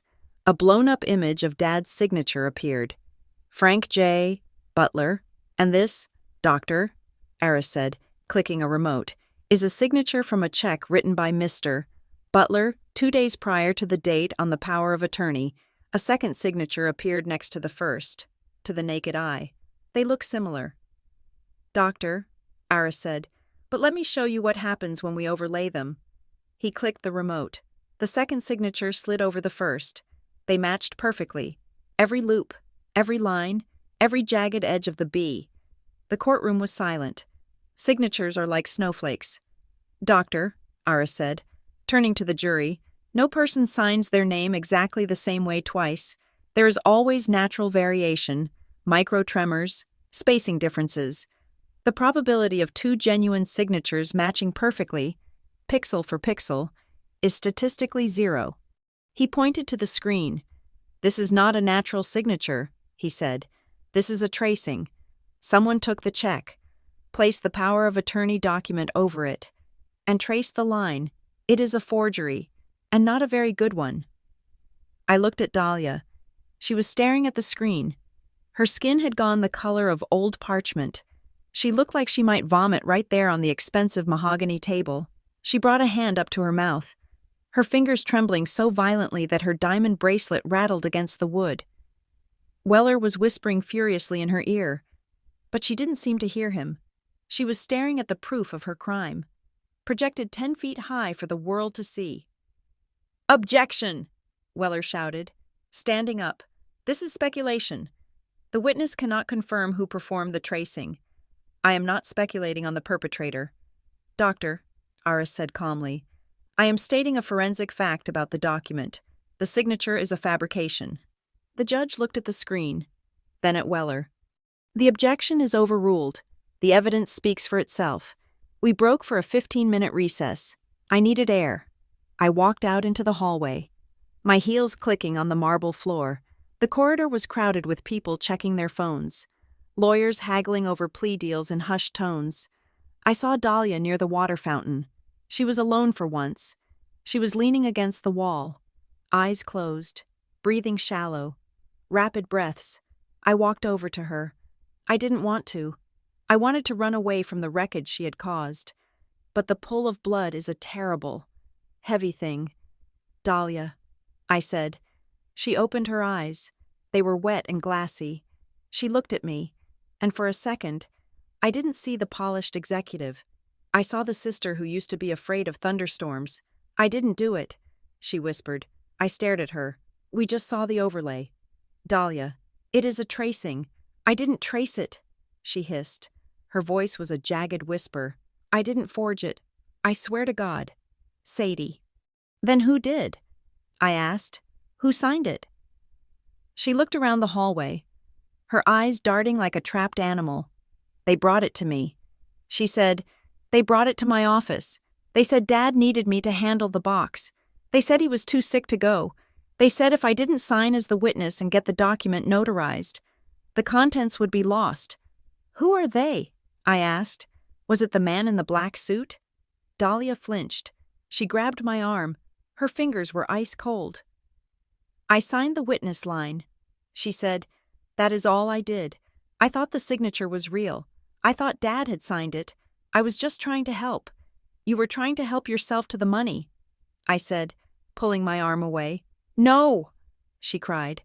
A few heads turned in our direction. She lowered her voice. It wasn't about the money, Sadie. It was about the debt. They own me. Who owns you? The developers? The bank? The people Dad was working for? She whispered furiously. They told me the lockbox had leverage in it. They said if I got it for them, they would wipe my debt clean. They said they would save my company. I looked at her with a mixture of horror and pity. She had been used. She was a pawn in a game she didn't even understand. So you stole the box, I said, and you gave it to them. I had to. She sobbed. They said they would hurt you if I didn't. I froze. What? Dahlia looked at me, tears streaming down her perfect face. They said accidents happen. Sadie, they said you lived alone. They said the fog makes the roads slippery. She reached out, trying to touch my hand. But I stepped back. I did it to protect you, she pleaded. I took the fall. I took the lawsuit. I did everything they told me to do so they wouldn't touch you. For a moment, my heart wavered. I remembered the sister on the dunes. I remembered the protector. But then she wiped her eyes, and the mask slipped back into place. The fear turned into something else, resentment. But you couldn't just let it go, could you? She snapped. Her voice hardened. You had to dig. You had to play the martyr. You always needed Dad more than I did. You were always the weak one, clinging to his leg. If you had just taken the settlement, none of this would be happening. The sympathy in my chest evaporated. It turned to ash. There it was, the pivot, the narcissist's prayer. I didn't do it, and if I did, it's not my fault. And if it is my fault, you made me do it. She couldn't stand it. She couldn't stand being the villain. She had to twist the narrative until she was the tragic hero, sacrificing herself for the ungrateful sister. You didn't do it to protect me. Dahlia, I said quietly, you did it because you are weak. You let them use you because you were too greedy to admit you failed. And now you are going to lose everything. Sadie, she started, save it for the judge. I said. I turned and walked back toward the courtroom. I was done with her. I was done with the sisterhood. She had made her choice. She had chosen the predators over her family. Inside the courtroom, Mina was waiting for me. She looked electric. She was holding a document, her eyes scanning the text rapidly. Where were you? She asked. Never mind. Look at this. She shoved a binder toward me. It was the operating agreement for Harborline Holdings, the one the DOJ had just subpoenaed. We missed this. She said, it was buried in the appendix. Section 9.4. I looked at the dense legal text. Conditional disclosure event. I read, in the event that the last will and testament of the principal member is contested in a court of law, or if the ownership of the holdings is challenged by any beneficiary. I read the next line and my blood ran cold. The administrator shall immediately, and without further authorization, release the contents of Schedule A to the designated third-party auditor. Schedule A? I asked. The sealed documents. Mina said, the evidence. The ledger, the proof of the bribes, and the third-party auditor? Mina pointed to the bottom of the page. The Office of the United States Attorney. Southern District. I stared at the paper. The feds. I whispered. Dad set a tripwire. Mina said. Her voice was filled with awe. He knew. He knew he couldn't go to the police while he was alive because they, whoever they are, would kill him. So he built a dead man's switch. If the will was probated normally, the company would stay quiet. I would inherit it. And presumably, I would keep my head down. But if anyone fought it, if anyone got greedy, the bomb goes off. I said, Dahlia triggered it. Mina said, by filing the lawsuit, by contesting the will. She pulled the pin. He used her greed against her. I said, he knew she wouldn't be able to resist. He knew she would come for the money. And he used her avarice to deliver the evidence to the FBI from beyond the grave. It was brilliant, and it was terrifying. My father had weaponized his own death. How much time? I asked. The clause says immediately, Mina said. But practically? The subpoena we saw yesterday? That was the trigger. The court filing alerted the administrator. Who is the administrator? I asked. Mina flipped to the signature page. It was blank. Just a stamp. Crown Fiduciary Services. Crown.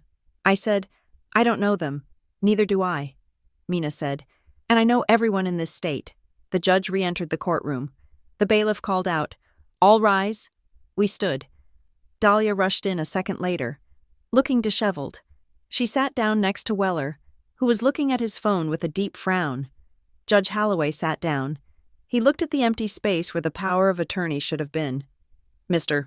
Weller, he said, I assume, since you have not approached the bench, that the original document is still missing? Weller stood up. Your Honor, we prepared to stipulate that the document cannot be found. We will withdraw the claim regarding the safe deposit box access. A murmur went through the gallery. It was a surrender, a huge one. However, Weller continued, we maintain that the undue influence claim stands. The witness testimony regarding Mr. Butler's mental state. The judge held up a hand. Mr. Weller, the court has heard the testimony, and the court has seen the forensic evidence. I am prepared to issue a ruling on the validity of the will. Dahlia stiffened. She gripped the edge of the table. But before I do, the judge said, I want to address the matter of the Harbor Line Trust. Dahlia's head snapped up. Your Honor, Weller said quickly, we request a brief recess. The judge frowned. We just had a recess. Counsel, a significant development has arisen. Weller said. He was sweating.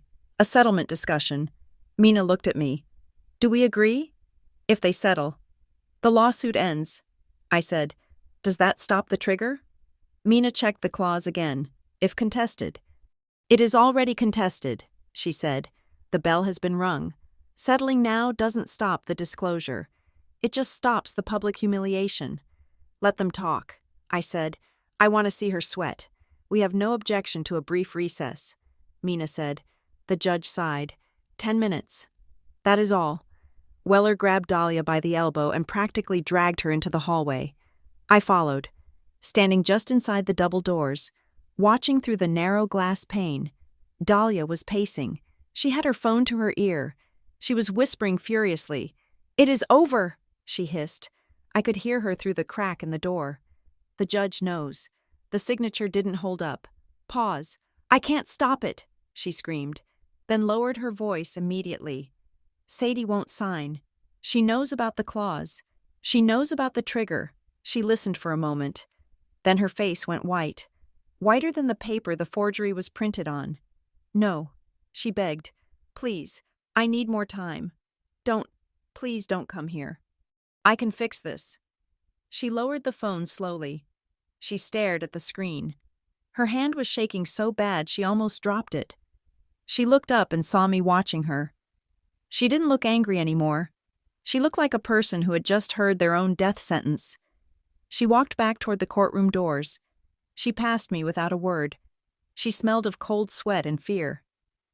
I walked back to our table. Mina was organizing her files. She knows. I said, Dahlia knows the trigger has been pulled. She was begging someone on the phone not to come here. Mina stopped moving. She looked at the door. Sadie, she said quietly. Yeah? You need to prepare yourself. For what? Winning? No, Mina said. She looked at the judge, who was returning to the bench. This isn't a normal case anymore. Your father didn't just leave you a company. He left you a mission. I looked at the empty witness chair. I thought about the man in the black suit. I thought about the envelopes of cash. When that door opens, Mina said, her voice grim, you might learn your inheritance isn't money. It might be responsibility, and it might be dangerous. The judge banged his gavel. Court is back in session, Judge Holloway said. Mr. Weller, have you reached a settlement? Weller stood up. He opened his mouth to speak, but he never got the words out, because at that exact moment, the heavy oak doors at the back of the courtroom swung open. They didn't open slowly. They opened with force, banging against the stops. The sound echoed like a gunshot. Every head in the room turned. The judge froze. Dahlia stopped breathing. I turned around. The fog from outside swirled into the room, carrying the scent of rain and ozone. And there, standing in the doorway, silhouetted against the gray light of the hallway, was a figure. He stepped into the light. He was wearing a black suit. He carried a slim, hard-shell briefcase in one hand. He didn't look at the judge. He didn't look at the lawyers. He looked straight at me, and I knew, with a sinking certainty in my gut, that the wait was over. The door had opened, and whatever was walking through it was going to change everything. The final day of the trial began with a silence so thick it felt like physical pressure against my eardrums.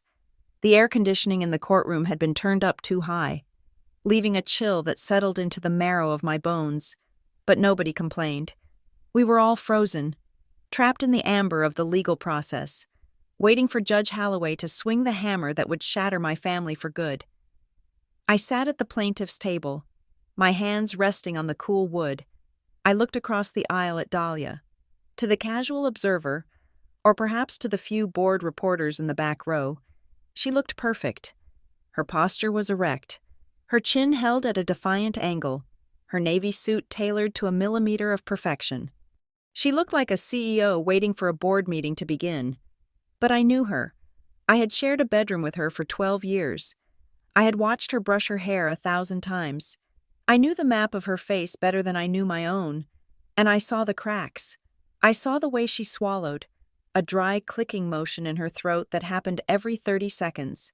I saw the way she blinked, too slowly, as if her eyelids were heavy with exhaustion. I saw her right hand, the hand holding her expensive fountain pen. She was gripping it so hard that the skin over her knuckles was translucent. The blood squeezed out entirely. She wasn't holding a pen. She was holding onto a cliff edge. Beside her, Marcus Weller was shuffling papers, but his movements were jerky and uncoordinated. The missing power of attorney document was a ghost in the room, haunting every motion he made. He knew he was fighting a losing battle. He knew the judge had seen through the smoke and mirrors. Judge Holloway entered from his chambers. The bailiff called out. We stood. We sat. The ritual of judgment began. The judge adjusted his glasses and looked down at the case file. He didn't look at us. He looked at the paper, as if the truth were ink and pulp, not flesh and blood. I have reviewed the testimony and the evidence presented over the last week, Judge Holloway said. His voice was gravelly, tired, but firm. This is a case that hinges on credibility. It hinges on the intent of the deceased, Frank Butler, and the actions of those he left behind. He paused. He looked at Dahlia. The respondent has argued that the decedent was a victim of undue influence, a man in cognitive decline who was manipulated into rewriting his estate plan. However, the court finds the medical testimony presented by the defense to be speculative at best. The counter-evidence, recordings of the decedent conducting complex business negotiations days before his death, paints a picture of a man who was fully in command of his faculties. Dahlia flinched. It was a tiny movement, a spasm in her shoulder. But I saw it. Furthermore, the judge continued, turning a page. The court cannot ignore the irregularities surrounding the respondent's access to the estate assets, the disappearance of the original power of attorney document. Combined with the forensic expert's testimony regarding the likelihood of forgery, casts a long shadow over the respondent's credibility. Weller closed his eyes briefly. He knew what was coming. The estate plan of Frank Butler is unusual, the judge said.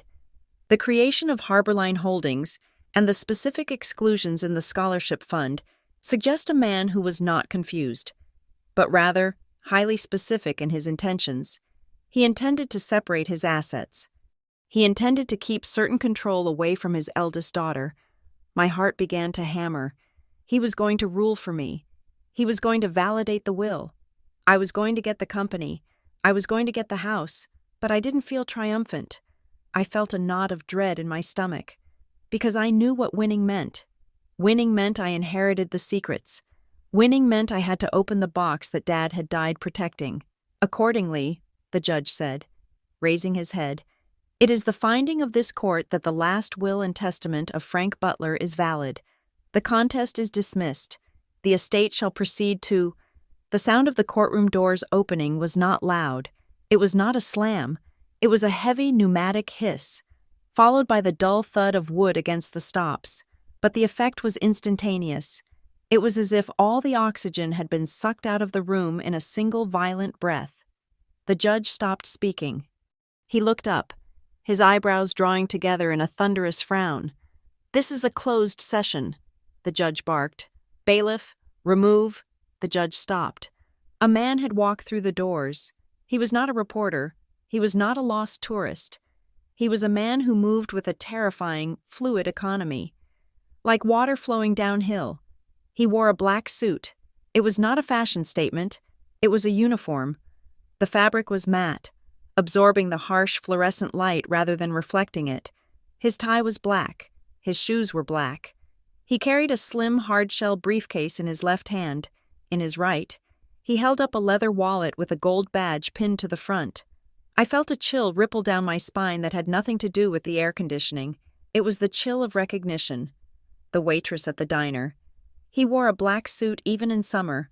This was him. This was the man Dad had met every Wednesday. This was the handler. "Who are you?" Judge Holloway demanded. Though his voice had lost its thunder, it wavered, just slightly. The man walked past the bar, ignoring the bailiff who had stepped forward and then frozen, unsure of what to do. The man stopped 10 feet from the bench. He didn't look at me. He didn't look at Dahlia. He looked only at the judge. "Special Administrator Elias Crown," the man said. His voice was low, smooth, and utterly devoid of emotion. It sounded like a machine that had learned to speak English perfectly. "I am acting under the authority of the Federal District Court," Crown continued. He placed the badge on the defense table, right in front of a stunned Marcus Weller. "Federal?" the judge asked. "This is a probate matter. Mr. Crown, you have no jurisdiction here." Crown set the briefcase down on the table. He clicked the latches open. The sound was like 2 pistol shots in the quiet room. "I am afraid I do, Your Honor," Crown said. He pulled out a thick packet of documents, sealed with red tape. He handed them up to the judge. The assets in question, specifically the entity known as Harborline Holdings, are currently the subject of a federal seizure order. Crown said, "They are material evidence in an ongoing investigation under the Racketeer-Influenced and Corrupt Organizations Act, RICO." Weller whispered. His face went the color of ash.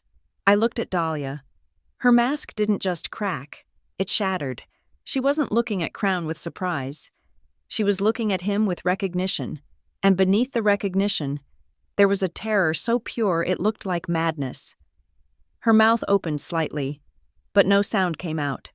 She pressed her back against the chair as if trying to merge with the upholstery, trying to disappear, trying to be anywhere but in this room with this man. She knew. She knew he was coming. She had been waiting for the door to open, just like Dad said. Judge Holloway broke the seal on the packet. He read the first page. His eyes widened. He looked up at Crown, then at the gallery, then at me. "Mr. Crown," the judge said. His voice hushed. "This order. It freezes everything. It freezes the assets." Crown corrected. "It does not freeze the truth." Crown turned then. He turned slowly, deliberately, until he was facing the plaintiff's table. He looked at me. His eyes were gray, not the gray of the fog in Marrow Bay, but the gray of steel that has been tempered in fire. There was no pity in them, but there was respect. "Ms. Butler," Crown said. I couldn't speak. I just nodded. "Your father was a meticulous man," Crown said. He anticipated this moment. He knew that if this court reached a verdict, the timeline would expire. "What timeline?" I whispered. The containment timeline, Crown said. He turned back to the judge.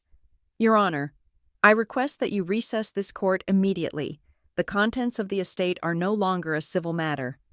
They are a matter of national security and public corruption. The judge didn't hesitate.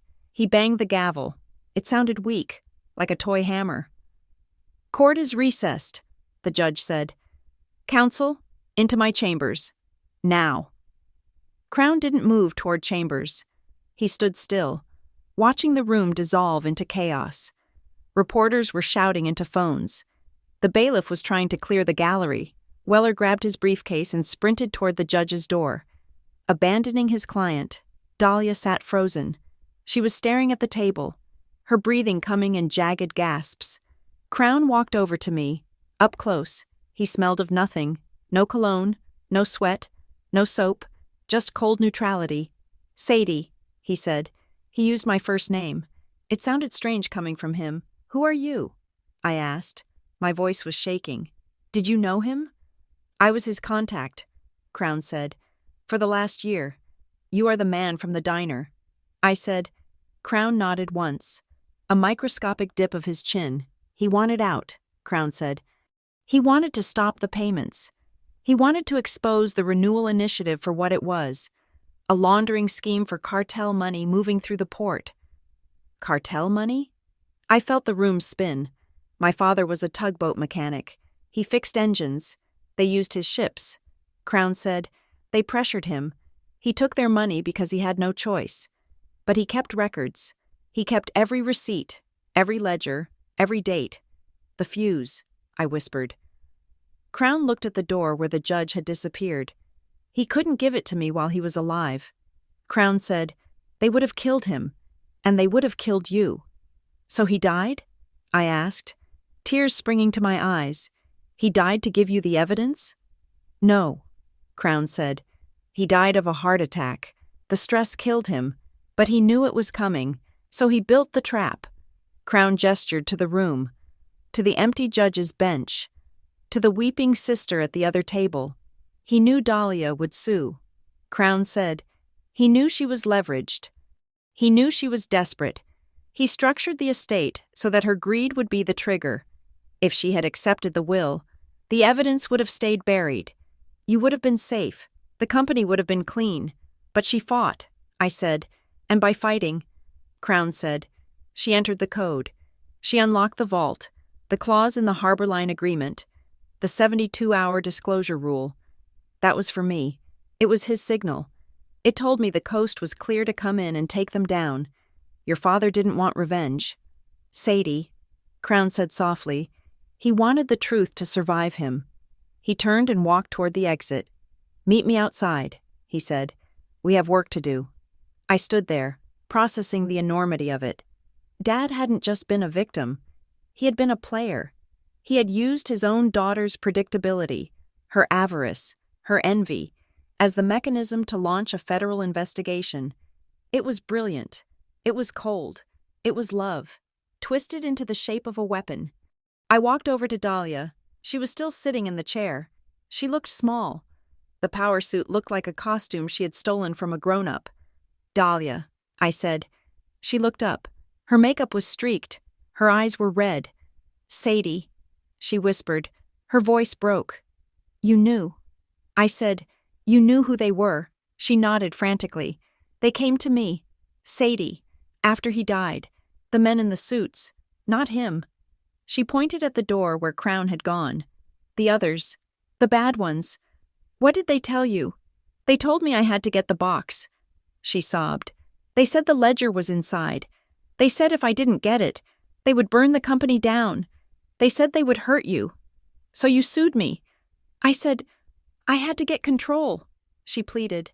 She reached out and grabbed my hand. Her grip was desperate, clammy. I thought if I won the lawsuit, I could get the documents and give them back to the bad men. I thought I could make it go away. I thought I could save us. You didn't save us. Dahlia, I said, you triggered the bomb. She squeezed my hand. Sadie, please, you have to listen to me. You can't talk to that man. You can't talk to Crown. Why? Because the people he is chasing, they are monsters. They don't care about courts. They don't care about judges. If you help him, they will come for you. She looked at me, and for the first time in 20 years, I didn't see the enemy. I didn't see the competition. I saw my big sister. I saw the girl who had carried me up the dunes. She was terrified. She was cornered. She was human. Say nothing. She begged. Walk away. Let them have the company. Let them have the harbor. Just, please, Sadie, don't be a hero. Dad tried to be a hero and it killed him. I looked at her hand on mine. I looked at the fear in her eyes. I pulled my hand away. Gently. I can't do that. Dahlia. Sadie. No. Dad didn't leave me a choice. I said, he left me a job. I turned and walked away from her. She called my name, a high, thin sound that echoed off the mahogany walls. But I didn't stop. I walked down the center aisle, past the empty gallery, past the bailiff who watched me with wide eyes. I pushed open the heavy wooden doors. The hallway was chaotic, filled with the buzzing energy of the recessed court. But near the window, standing alone in a pool of gray light, was Elias Crown. He was waiting. I walked over to him. Is it true? I asked. About the cartel? Yes, Crown said. And my father? Was he guilty? He was compromised, Crown said. But in the end, he chose a side. He chose you. Crown reached into his jacket pocket and pulled out a small silver flash drive. He held it out to me. The ledger in the safe deposit box was just the hard copy. Crown said, he kept digital backups. Encrypted. Where? I asked. He left the key with you. Crown said, with me? I shook my head. He never gave me anything, just the house and the... I stopped. The note. The cookbook. Wait for the door. And the voicemails. The voicemails. I whispered. Crown nodded. He sent you messages. Ordinary messages. But the timestamps? The duration of the calls? They form a cipher, a key to decrypt the files on this drive. I stared at him. Dad had hidden the key in the most mundane thing possible. His own voice. The voice Dahlia had tried to say was senile. The voice she had tried to silence. I need the key. Sadie, Crown said, I can seize the physical assets, but the digital trail is what brings down the network. I need you to help me decode it. And if I do? I asked. Crown looked out the window at the fog rolling over the city. If you do, he said, you are crossing a line. You become a witness. You become a target. Dahlia says they will kill me. I said, they might try. Crown said. He turned his gray eyes back to me. Inheritance isn't just assets. Sadie, sometimes inheritance is a liability. Your father left you a war. The only choice you have is whether to fight it or run from it. I looked at the flash drive in his hand. It was small, innocent, but it held the weight of my father's life. It held the reason for his shaking hands, his fear, his silence. If I walked away, I could be safe. I could let Dahlia deal with the fallout. I could move to a different city, change my name, and forget that Frank Butler ever existed. But I remembered the smell of sawdust in the basement. I remembered the rough warmth of his hand on my shoulder. I remembered the scholarship fund he set up to protect my name. He had trusted me. He had bet everything, his life, his legacy, his truth, on the gamble that when the door opened, I would be brave enough to walk through it. I looked at Crown. I am not running. I said. Crown didn't smile. He didn't offer comfort. He just nodded. A soldier acknowledging another soldier. Good, he said. He placed the drive in my hand. It was cold and heavy. Then let's finish what he started. He turned and began to walk down the long marble hallway, his black suit absorbing the light, his footsteps echoing like a ticking clock. I looked back at the courtroom doors one last time. Dahlia was still inside, trapped in the cage she had built for herself. I felt a pang of sorrow, sharp and deep, but I let it go. I turned my back on the courtroom. I closed my hand around the drive, and I followed the man in the black suit into the fog. Thank you for listening to the final part of My Wealthy Sister Demanded My Inheritance in Court. Then a man in a black suit walked in and I hope you enjoyed this journey of betrayal, family secrets, and the heavy price of truth. It has been a privilege to bring Sadie and Dahlia's story to life for you.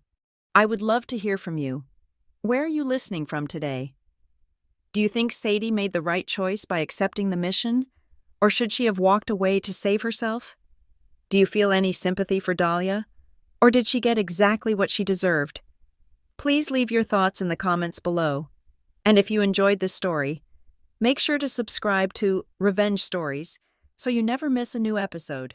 Until next time, keep your eyes on the door.